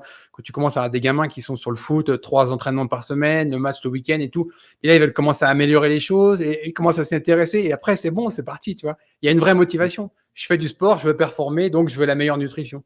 Mais tant que tu n'as pas encore ce déclencheur, tu ne peux pas les contraindre. Alors, c'est clair qu'il y a des triches. En keto, par exemple, on a plein de recettes dans le dernier livre de Nelly, Bonjour Keto, les recettes de cookies, les recettes de muffins, tous ces trucs-là, tu peux les passer en keto sans que ça se voit, en fait. Le môme, il ne va même pas le détecter, en fait, que c'est keto. Quand tu retires la farine de blé, déjà, qui est quand même le premier problème, et que tu as mis autre chose, voilà, ça te permet de gruger, entre guillemets, de réduire la quantité de glucides sans forcément passer sur du cétogène ou des trucs chiants pour l'enfant, quoi. Mais après, moi, j'en ai 2 qui sont complètement différents. Autant j'en ai un, c'est mon Claude. Donc, il suit mon profil. Voilà, il vient d'avoir 11 ans. Là, il a sa petite bouée. il fait 3 heures de judo par semaine, pelote basque et badminton. Donc, heureusement qu'il a sa dépense énergétique. Lui, il est plus quand même salé que sucré. Mais bon, je ne veux pas le braquer, je ne veux pas que ça fasse comme moi par rapport à faire son yo-yo. Donc, j'essaie de l'aborder, mais lui, il mangerait comme 4. Et il a tendance à prendre assez rapidement, alors que l'autre, il est tout sec, tu lui vois les tablettes de chocolat. Et lui, par contre, c'est un mangeur de glucides, quoi. Lui, c'est à lui que j'impose ce matin. Il m'a encore fait une crise. Il avait eu ses 3 œufs. Il fait, j'ai encore faim, je veux mes flambis. Je lui fais, non, tu ne mangeras pas tes flambis à l'école aujourd'hui. Donc, mais lui, un dimanche classique, il va manger toutes les 2 heures.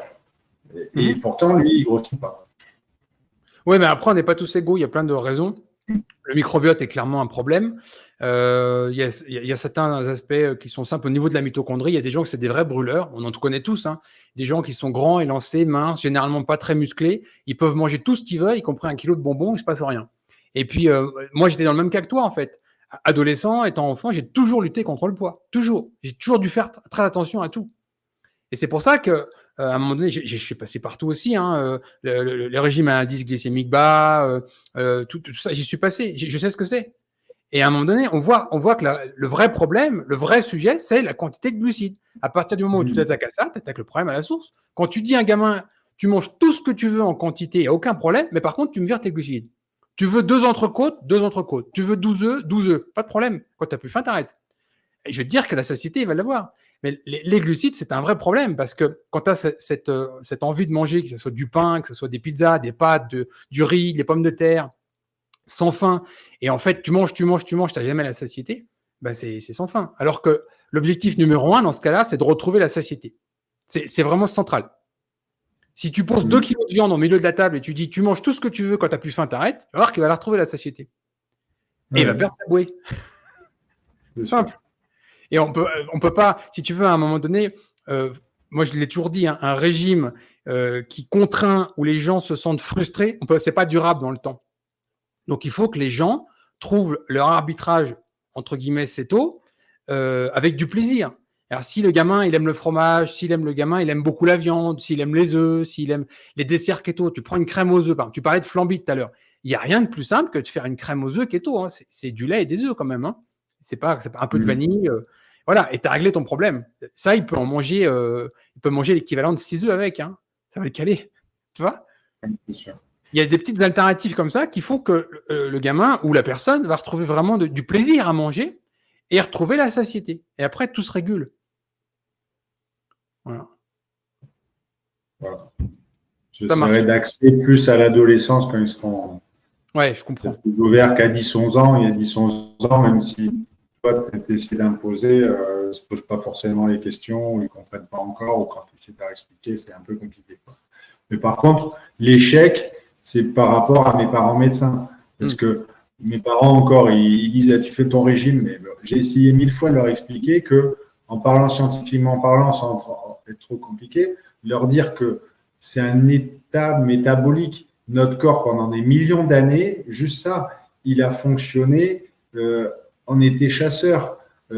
Donc sur la bête, il est fait pour manger des protéines et des graisses. Il n'y avait pas de glucides, on n'a pas besoin de glucides. Et c'est vraiment depuis qu'on est sédentaire, depuis 10 000 ans, et encore, il y a 2-3 000 ans, on faisait tout à pied, on dépensait, donc ça pouvait aller. Mais là, depuis 40 ans, on a de la bouffe à profusion. Et quand je lui dis, mais si tu ne vois pas que c'est la cause, enfin. Mais tu sais, voilà, notre organisme a évolué pour. Et ne s'est pas encore adapté à bouffer des glucides. Peut-être qu'un jour, on y arrivera. Mais, Exactement. Et tu sais, j'arrête pas de le dire, mais moi, tout mon travail est basé sur de la recherche scientifique. Les études sont citées. Tout ce que j'avance comme point, j'ai une étude à mettre en face. Donc, c'est-à-dire que si ton père, il veut une étude précise sur telle pathologie, pourquoi ça arrive, on a l'étude. Mais alors, il y a une étude qui est remarquable, elle est exactement à l'inverse. C'est-à-dire qu'on prend des gens qui sont en régime cétogène, ils ont un poids parfaitement de santé, tout va bien. Ça a été publié l'année dernière, ça c'est remarquable.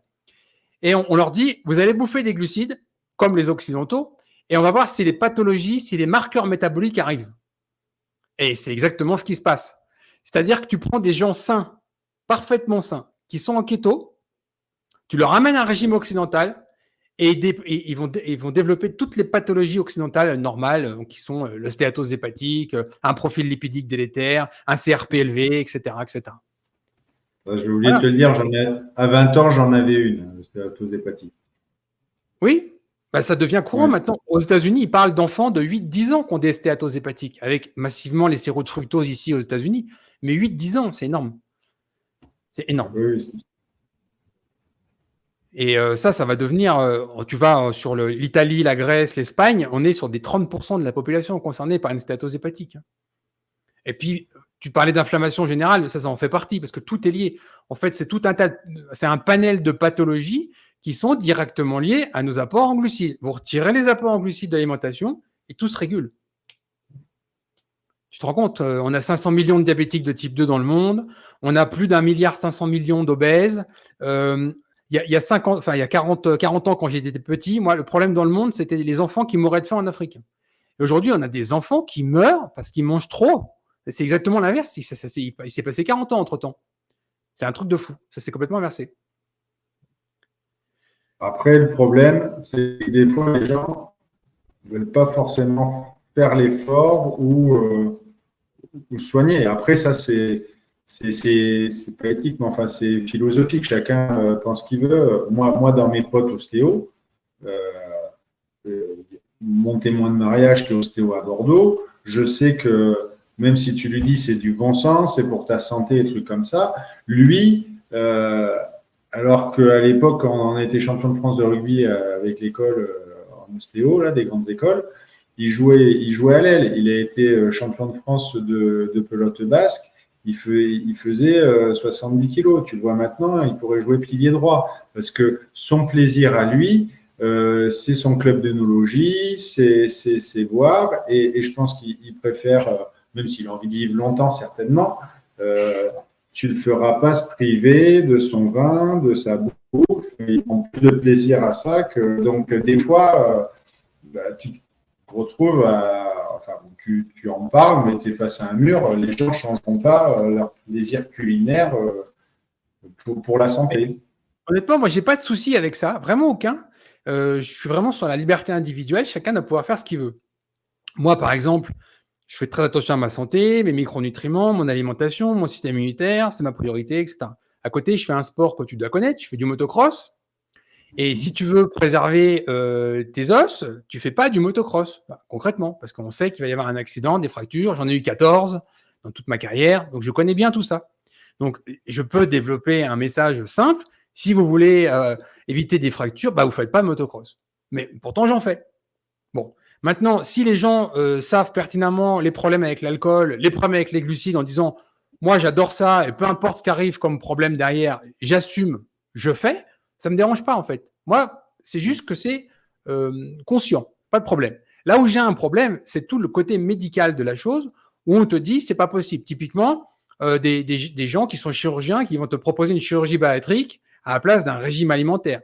Des gens qui ont un cancer, alors qu'on sait très bien qu'il réagit parfaitement bien au régime cétogène, on ne va pas leur proposer, on va leur dire « mangez ce que vous voulez ». Des gens qui ont un diabète de type 2, où le diabétologue va dire « mais attendez madame, inverser un diabète de type 2, si ça se faisait, ça se saurait, puis vous avez besoin de glucides pour votre cerveau ». Là, j'ai un problème aussi. Toi, concrètement, si tu veux, tu as tout un milieu médical qui n'est pas formé, qui délivre un message de mensonge. Mensonge parce qu'on a la science qui nous l'explique, et mensonge qui entretient le monde, finalement, dans l'erreur. Là, j'ai un problème. Parce qu'il y a des gens qui voudraient bien faire autrement, mais qu'on désinforme, et ils n'osent pas le faire. Tu vois, j'ai publié un témoignage d'une femme qui a inversé un diabète de type 2 en régime cétogène en quelques semaines. Elle avait 25 ans de traitement en diabète de type 2. Son diabétologue lui a dit que c'était impossible. Bon. 15 jours après, elle va voir son cancérologue parce qu'elle avait eu un cancer du sein précédemment, qui lui dit « mais madame, c'est génial ce que vous faites, j'aimerais que tous mes patients fassent comme vous ». Imagine la perte des patients face à deux messages aussi dissonants. Ouais. Voilà mon problème, parce que techniquement, on peut attaquer le problème du diabète de type 2, de la stéatose hépatique, l'obésité, etc., ne serait-ce que par de bons messages nutritionnels, dans les écoles aussi, ce qu'on donne à manger aux enfants dans les écoles ou dans les maisons de retraite. On n'a pas parlé de maladies neurodégénératives, mais c'est la même chose. Les plateaux repas dans les maisons de retraite, c'est une hérésie.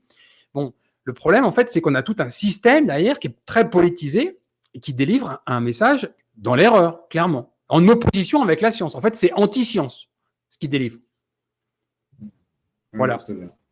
Mais à partir du moment où la personne, tu vois, l'ultra trail, c'est pareil. Tu te rappelles, enfin, je te l'avais pas dit, mais quand j'ai passé ma formation au brevet état éducateur sportif en 98, la personne qui faisait la bioméca à l'époque était double champion du monde de VTT. Il se présente, il met son nom et juste en dessous, il met le sport est mauvais pour la santé. Tu es dans une formation pour former les entraîneurs dans différents sports. La formation commune s'appelait le tronc commun à l'époque. Le mec est double champion du monde et il te dit ça. Ça refroidit, si tu veux, dans la salle. Tu vois, tu as l'idée. Parce que quand on regarde le sport de haut niveau, oui, bien sûr que c'est délétère pour la santé. Regarde l'état de santé des gens qui font du marathon, du vélo au niveau de Tour de France ou international, ou le football américain, par exemple, avec les traumas crâniens, etc. Tu vois que chaque sport, en fait, amène son lot de pathologies qui sont délétères pour la santé. L'état de santé d'un boxeur professionnel à 50 ans, on peut voir son cerveau et ce qu'il regarde dedans, parce que c'est catastrophique. Donc, à un moment donné, à ce niveau-là, on pourrait déconseiller le sport à un niveau professionnel, on va dire. En dessous, c'est autre chose. Mais tout ça pour dire que ça nécessite un peu de liberté de jugement, de comprendre ce qu'on fait, etc. C'est important. Alors, parlons maintenant peut-être de ton assiette. Comment tu organises, toi, ton régime cétogène tout seul, chez toi? Combien de repas? Qu'est-ce que tu manges? Alors, moi, même avant d'être en céto, j'ai jamais mangé le matin. J'ai pas faim le matin. Donc, je mange rien le matin. Je vais faire mon sport, toujours à jeun. Au retour du sport, j'en reviens en micronutriments. Donc, je prends juste 2 cuillères de kéfir pour manger mes 4 comprimés, mon sel si j'ai beaucoup transpiré, et puis mes multivitamines, ma vitamine D, mon oméga 3. Suivant l'heure, s'il est tôt, je ne vais pas manger. Si la journée a avancé, ça a été une longue session de sport, le midi, en général, c'est des œufs. Ça va être 5 œufs. Et après, on va séparer quand même les périodes d'affûtage avant saison, où là, je vais quand même quantifier, je ne fais pas n'importe quoi. Donc, ça va être 5 œufs avec du beurre. Là, tout à l'heure, c'était, j'avais de la graisse de canard donc, que j'achète. Voilà. Et puis, si ce n'est pas en période d'affûtage, dans mon omelette, dans mes œufs brouillés, je rajoute du fromage. Je rajoute du mascarpone, de la crème fraîche. À côté de ça, des fois, il y a un avocat avec maillot. Et si je suis en affûtage, il n'y a pas l'avocat, il n'y a pas la maillot, il n'y a pas tout ça. Donc ça, c'est le repas du midi en général. Si c'est une grosse journée, des fois, celui-là, il peut même sauter. Voilà. À 4 heures, si je ne vais pas manger à midi, si je suis pas au cabinet, si je suis à la maison, que j'ai été chercher les enfants à l'école et que j'ai un petit peu faim, quand je suis dans le boulot et l'activité, en général, je n'ai pas faim. Je suis dans la dépense. Par contre, effectivement, si je ne suis pas en activité, ça, c'est hallucinant en céto quand même. C'est tant que tu es actif, en fait, tant que tu es actif, tu n'as pas faim parce que tu bouges. Effectivement, si tu te poses, si tu n'as pas une grosse journée, potentiellement, enfin, du moins pour moi, je vais sentir la faim. Pas le matin, mais je vais avoir envie de manger peut-être le midi, peut-être à 4 heures prendre un petit truc et le soir, et je vais faire 2 repas avec. Et donc, la collation, en général, c'est du fromage. J'adore le fromage. Donc, je fais le tour du monde. Alors, j'ai pas de super fromager, mais sur Biganos, donc c'est l'étal de Auchan, là, elle me connaît bien. Je lui mets 50 € de fromage par semaine à peu près. Là, on part dimanche à Luchon. Je vais souvent à Luchon. Bon, là, il n'y a pas de neige pour ski, donc ça va être entraînement trail le matin. Mais les enfants, vu qu'il n'y a que 5 bleus qui sont ouvertes avec les canons à neige, eux vont apprendre à skier. Mais là-bas, il y a un petit fromager où à chaque fois qu'il me voit arriver, je lui en mets pour 150 €. J'en prends pour. Je lui dévalise le truc, donc il est bien content avec charcuterie locale. Donc, à 4 heures, voilà, ça va être du fromage, pâte dure, 50 grammes, 60 grammes. Et le soir, en général, alors, il y a eu 2 périodes. Là, depuis 1 an, je suis tombé sur un de mes patients qui est agriculteur à Biganos. Et il élève ses cochons, c'est du cochon noir de Bigorre. Donc, c'est pas du cochon rose. Il élève, donc, il a des vaches, il a des agneaux, il a des moutons et il a des bœufs. Donc, des fois, il tue des vaches. Moi, je lui dis non, moi, je veux du bœuf. Et donc, il vend des caissettes. Donc, quand il tue, c'est de la blonde d'Aquitaine, un bœuf. Donc, ben, je lui prends 20-30 kilos de bœuf où j'ai l'entrecôte. Enfin, il met tout. Les parties vraiment que les gens.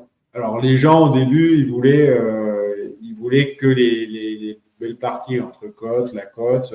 Donc, il avait du mal à se débarrasser d'autres. Donc, maintenant, il a dit si vous me prenez pour 10 kilos, il met, enfin, il met les parties maigres. Et il fait des steaks hachés maison. Donc, pour ceux que vraiment les mauvais morceaux que les gens ne veulent pas, où ça coince, donc je lui prends des steaks hachés. Donc là, depuis 1 an, bah, j'ai mon bœuf. Super. Élevé à l'herbe, je lui fais confiance. Pareil pour les cochons. Et une fois par an, là, je lui ai pris un cochon, il fait 228 kilos. Donc, il me découpe la bête. Donc, j'ai 2 grosses où je vais avoir les côtes de porc, je vais avoir les ventrèches, le gras, les pieds. Et il fait son boudin noir, il fait des saucisses, il fait du pâté nature et pâté d'Espelette. Donc, voilà. Donc, le soir, moi, bah, suivant les envies, bah, soit ça va être porc, soit ça va être bœuf, soit ça va être avec du pâté.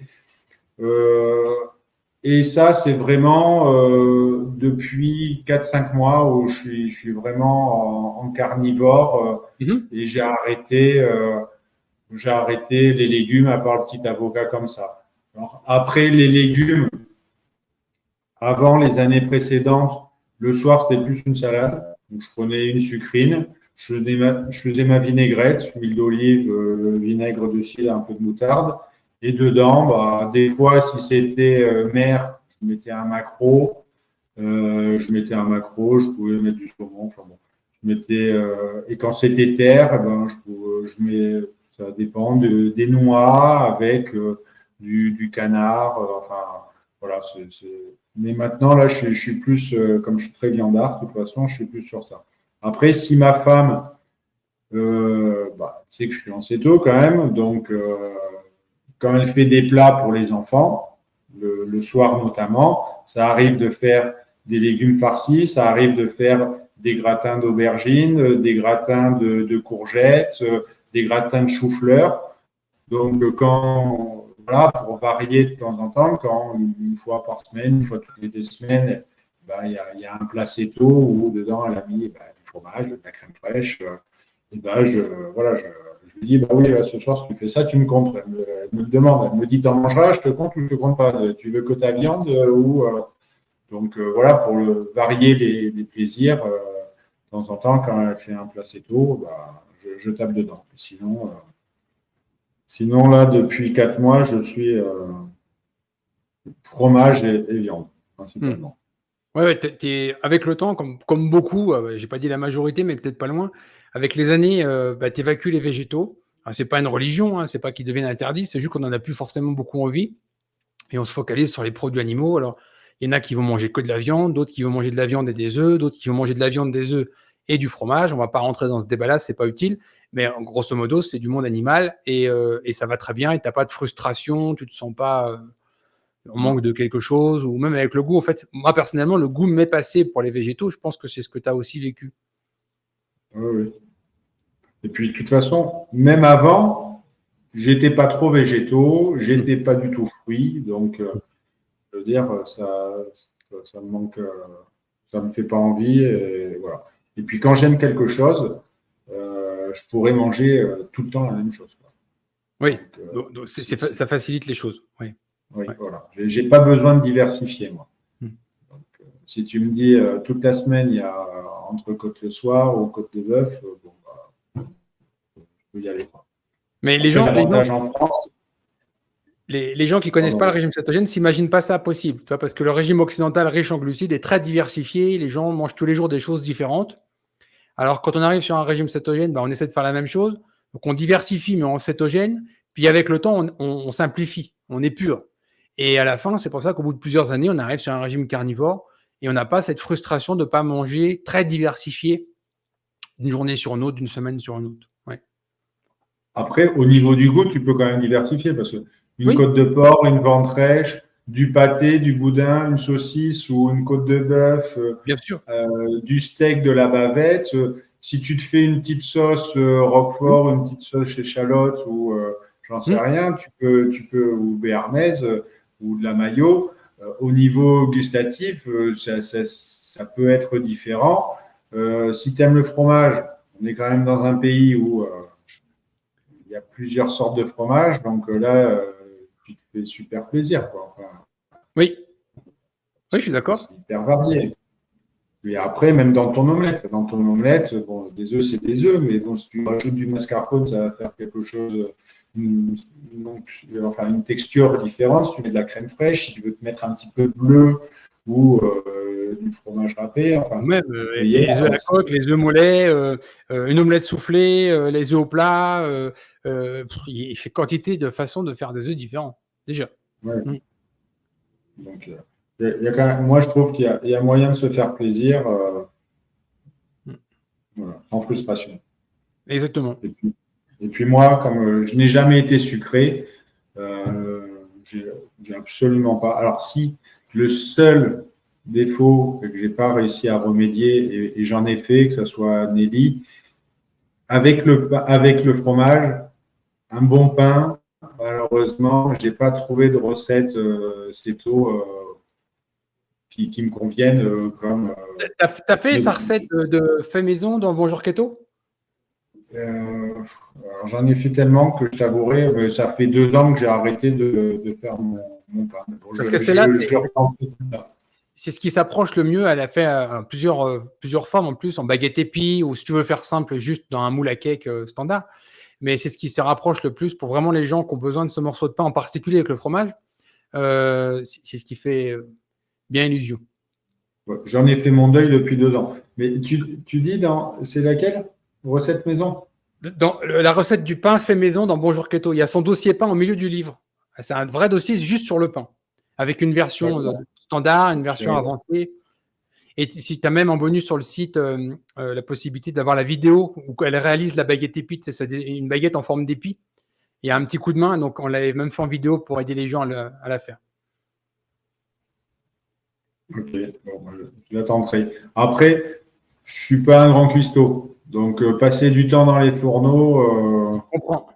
Voilà. Ouais. Donc, moi, j'aime les trucs rapides. Donc, alors, le plus rapide, vraiment pour les gens qu'on fait, qui voulaient en faire du pain tous les jours pour leur régime cétogène, c'était la recette des petits pains LCHF qui est sur le site en téléchargement. Celle-là, elle est plus simple, plus rapide et le rendu quand même pas mal. Au moins pour se dire, voilà, j'ai un morceau de pain avec mon fromage. Ouais. Je tenterai. Voilà. Ou alors sinon, tu te dis, je vais manger un bon morceau de pain de campagne, couper une petite tranche, je vais m'octroyer mes 20 grammes de glucides dans la journée avec ça. Et puis, ça peut aussi résoudre le problème si tu es en entraînement, tu vois, tu te dis, voilà, en ce moment, je fais du sport, je vais m'offrir ces 20 ou 25 grammes de glucides sous cette forme, et puis voilà, c'est réglé. C'est pas non plus la fin du monde. C'est vrai, mais j'ose pas parce que, comme je t'ai dit en préambule, moi, c'est tout ou rien. Donc, ouais, mais c'est toujours à mettre en relation, ne serait-ce qu'avec la dépense énergétique. Tu sais, as des gens, des femmes en particulier, qui ont un métabolisme de base écroulé, à 1000-1200 calories par jour, elles prennent du poids. Donc, si tu veux, ces 20 grammes de glucides, là-dedans, ils sont importants. Quand tu es un homme, moi, par exemple, je suis à 1,5 kg de viande par jour, quoi, et je fais ça sur un repas en plus. Hein, et je peux aligner 6 à 12 œufs en même temps sur le même repas. C'est un repas à 3500 kilocalories, quoi. Hein. Et avec ça, je suis presque limite à perdre du poids. Hein. Voilà, ça, c'est mon métabolisme de base. Mais pas tout le monde est comme ça. Ça prend du temps de retrouver. Moi, j'ai perdu 40 kilos grâce au régime cétogène quand même. C'est pas rien. Et je me suis complètement guéri des glucides et j'ai retrouvé un métabolisme de base très élevé. Et ça prend du temps. Mais dans ces cas-là, dans ce contexte-là, si, admettons, je dis, bah tiens, je vais aller faire 25 km de course à pied aujourd'hui, Si je veux me payer une tranche de 25 grammes de glucides sous forme de pain avec un fromage, c'est transparent pour moi. Tu vois? Parce qu'en plus, je suis en carnivore, donc j'ai 0 glucides à côté. J'ai pas de végétaux, j'ai pas de fruits, j'ai rien. Hein.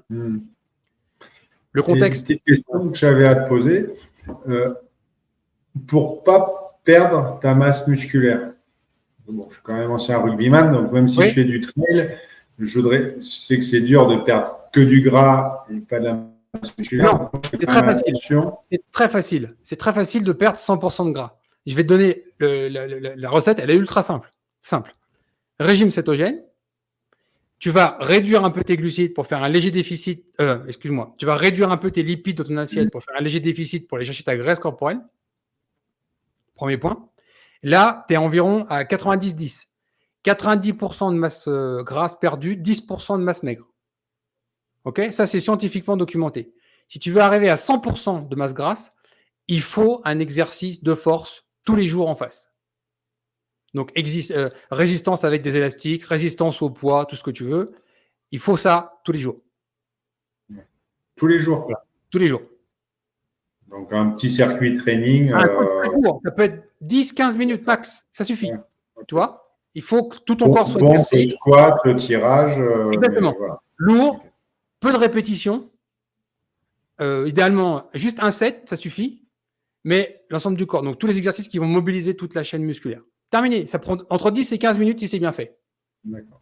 Et quelle quantité de protéines? Donc, 1,5 protéines par poids de corps. Donc, non, si je suis à 90 kg, il faut 140, 130 kg de protéines. Moi, je tourne à 250 par jour, minimum. C'est énorme. Alors, non, c'est pas énorme. Je sais que pour un occidental qui mange beaucoup de glucides, etc., ça dépasse toute les tables, etc. Mais il faut vraiment remettre ça dans le contexte. Moi, je suis à 0 glucides. Donc, à un moment donné, si tu veux, tu as besoin de néoglucogénèse. Tu as une partie des protéines qui va être sollicitée pour ça. Donc, pour faire simple, tu as une base qui va être les lipides, les protéines, les glucides. Imaginons, je ne sais pas, pour toi, vu ta taille, ton gabarit, 150 grammes de protéines par jour, 40 grammes de glucides par jour, mettons 120, 140 grammes de lipides par jour. Bon, c'est une base. Si tu réduis beaucoup tes glucides en tendant vers 0, tes besoins en protéines augmentent. C'est là que tu as un problème de catabolisme musculaire si tu ne le fais pas.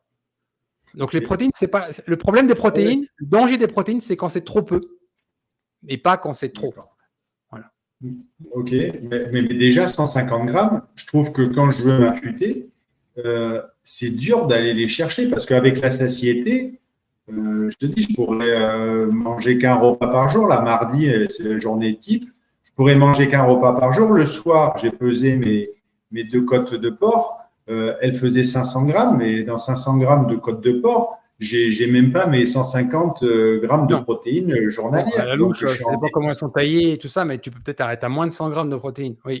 Et on est d'accord. Donc, déjà, même, et j'avais pas faim. Et limite, j'ai eu du mal à finir la deuxième. Donc tu vois, des fois, même aller chercher pour les 150 grammes journalières, c'est pas évident quand tu as une journée qui est remplie. Si je peux me permettre, pour moi, il y a une erreur que tu fais. Je comprends bien, chacun est totalement guidé par son travail, les enfants à l'école, etc., etc. Mais c'est un gros repas le soir. Ça, c'est une vraie erreur. Vraiment. Parce que tu n'as pas la possibilité de digérer correctement ces apports importants de protéines et de protéines animales en les mangeant à 7, 8, 9 heures le soir. Ça, c'est mort. Un repas comme ça, très riche en protéines, il ne faudrait pas le prendre après 4-5 heures de l'après-midi. Vraiment. Et c'est pour ça aussi que tu as un problème d'appétit le lendemain matin. Et c'est aussi ça qui impacte ta glycémie. Donc, si tu veux faire un essai, parce que tu mesures, tu vas le voir toi-même, par exemple, tu es en vacances ou tu veux le faire le week-end, tu manges un gros petit déjeuner ou un bon petit déjeuner. Et puis, l'important, c'est que tu aies toutes tes calories, tout ton repas entre le matin et le midi. Si tu fais ça, donc tout l'après-midi à jeun, le soir, tu ne manges pas, tu vas voir ce qui va se passer au niveau de ton sommeil, tu vas voir ce qui va se passer au niveau de ta glycémie le lendemain matin, et tu vas voir ce qui va se passer sur ton appétit aussi. Voilà. Ça c'est pour moi cet aspect chronobiologique. Alors, je sais qu'on a tous nos contraintes. Moi, j'ai perdu la majorité de mon poids en me levant à 4 heures du matin, en partant au boulot à 5 heures, en y étant à 6 heures. Donc, ça veut dire petit déjeuner à peine 5 heures du matin. Et ça, je l'ai fait, mais c'est une connerie, c'est pas optimal. Et je rentrais le soir à 8h, je me faisais un gros dîner. Je l'ai fait. Ça a marché. Mais c'est pas optimal. Et il y a un prix à payer pour ça. Si tu recherches quelque chose de plus optimal, il faut que la majorité ou la totalité des aliments soit entre le matin et le midi. Voire que le midi. Moi, on va dire que 7-8 jours sur 10, je fais qu'un gros repas avant midi, quoi. D'accord. Et là, j'ai toutes mes protéines. J'ai mes 250 grammes de protéines. Alors, ça, d'accord, les jours où potentiellement il n'y a pas entraînement. Mais Oui. s'il y a entraînement, je vais courir à jeun et je mange après. Par exemple. Oui. Ouais, Mais après, je sais que l'emploi du temps, c'est compliqué. Hein, mais ça peut être, par exemple, le midi. Si tu avais la possibilité de faire un très gros repas le midi, ça serait bien. Là, tu gardes ton sport à jeun le matin. OK. Par contre, tu fais ton gros repas le midi. Alors, je sais qu'au niveau social, ta famille, les repas en famille le soir, etc., c'est très perturbant, c'est problématique. J'en ai parfaitement conscience. Mais au niveau chronobiologique, on n'est pas équipé pour la digestion de grandes quantités de protéines. C'est long. Tu ne peux pas avoir ton estomac plein, pas de vidange gastrique au moment où tu dors. Tu as des fermentations, c'est pas correctement absorbé, etc. C'est compliqué. Okay, mais j'ai bien conscience de la difficulté. Au niveau sociétal, c'est pas simple. Le week-end, ça peut se faire. C'est vrai que la semaine, c'est plus dur. Et il y a des gens, ils ont décidé de faire une grosse gamelle le midi, donc ils préparent tout avant, ils emmènent ça le midi, ils font leur gros repas le midi. Au pire, tu allèges vraiment au maximum le soir. Manger un petit truc, toi, si tu manges un petit bout de fromage ou un truc comme ça, ça va pas poser de problème. Mais les gros volumes, il faut plus que 60-70% de la nourriture soit absorbée entre le matin et le midi, quoi. Quand je dis le midi, ça peut être 2 heures d'après-midi, hein, c'est pas midi pile. C'est juste que c'est suffisamment éloigné de l'heure d'endormissement. D'accord. Okay. Ouais. Voilà. Et puis en plus, en France, on a cette tradition de sauter le petit déjeuner. Moi, avant le régime cétogène, je déjeunais jamais. Café, je partais, terminé. J'ai vraiment changé et compris ça avec le temps. Mais c'est culturel en France. Beaucoup de gens sautent le petit déjeuner. D'accord. Bon. Merci du conseil. Je t'en prie, si ça peut aider. Je sais que cette idée-là, elle est compliquée. Les gens ne veulent pas forcément entendre parce que ça perturbe beaucoup de choses au niveau social. Leur repas de famille du soir, c'est sacré. J'ai bien conscience de ça.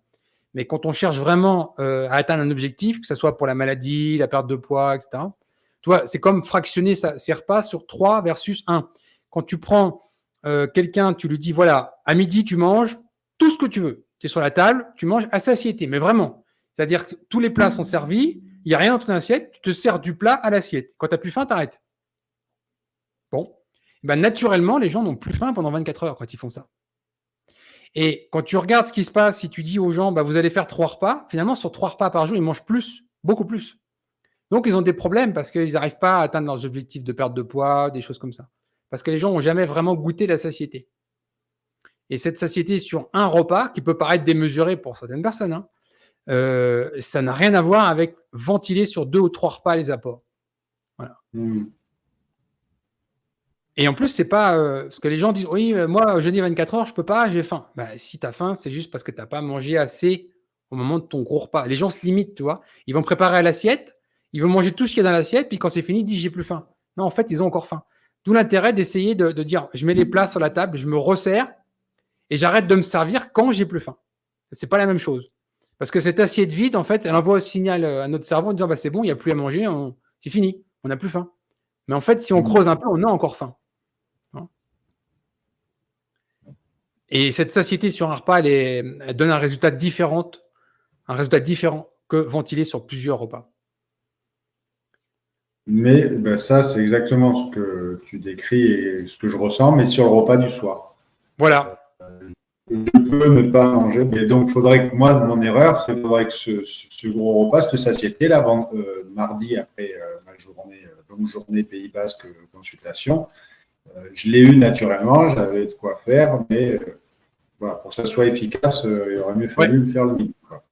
Ouais, et typiquement, tu verras. Sauter le matin, sauter le soir, mais faire la même chose que je fais actuellement. Mais... Tu verras que si tu essayes ça, tu concentres tout ton apport alimentaire le midi. Enfin, quand je dis midi, ça peut être 11h, midi, 1h, 2h, dans ces zones-là. Vraiment à satiété, vois ce qui se passe. Au niveau de ta glycémie, ton endormissement, qualité de ton sommeil, tu verras ce qui va se passer. Et puis la perte de poids aussi. C'est beaucoup plus facile d'enclencher une perte de poids avec cette approche-là que de ventiler cette nourriture sur 3 repas. Ok. Voilà. Est-ce que tu voulais ajouter quelque chose d'autre? Partager un autre bienfait ou aborder un sujet spécifique? Non. Je pense qu'on a fait le tour. On a fait le tour. 1h45, on a fait le tour. Alors, je vais peut-être te laisser le mot de la fin. Qu'est-ce que tu voudrais peut-être dire aux gens qui t'écoutent, à ton épouse qui va regarder ta vidéo? Qu'est-ce que tu voudrais dire en mot de la fin? J'aimerais bien qu'elle essaie, qu'elle réessaie, qu'elle retente d'essayer une fois pour voir tous les bienfaits que ça apporte. Voilà, mais moi, c'est sûr, je ne changerai pas. De toute façon, je ne reviendrai pas en arrière parce que ça m'a quand même apporté plein de bonnes choses sur la stabilité de mon poids global et faire des écarts de 30 kilos, sur le sommeil, sur l'énergie, sur les douleurs inflammatoires, sur le microbiote intestinal qui est régulé, il n'y a plus de colopathie. Donc, je trouve que des bienfaits et moi, je ne ferai pas marcher en arrière. Et après, il faut essayer, je trouve que c'est l'adopter, quoi. Eh ben, c'est un après, bon message. et c'est pas incompatible non plus avec, je sais que c'est pas très bon, mais avec quand vous avez un côté un peu épicurien, festif, et ben, une fois par mois, on va aller boire un peu d'alcool. C'est pas ça qui va tout remettre à zéro. Eh ben, c'est très bien. Je te remercie beaucoup pour ce précieux témoignage. 98e témoignage, 98e portrait keto. Et puis, je te souhaite une longue vie en santé en régime cétogène et de belles performances sportives, de beaux défis relevés grâce au régime cétogène. Je te remercie. Au revoir. Merci beaucoup, Frédéric. À bientôt. Au revoir, Louis.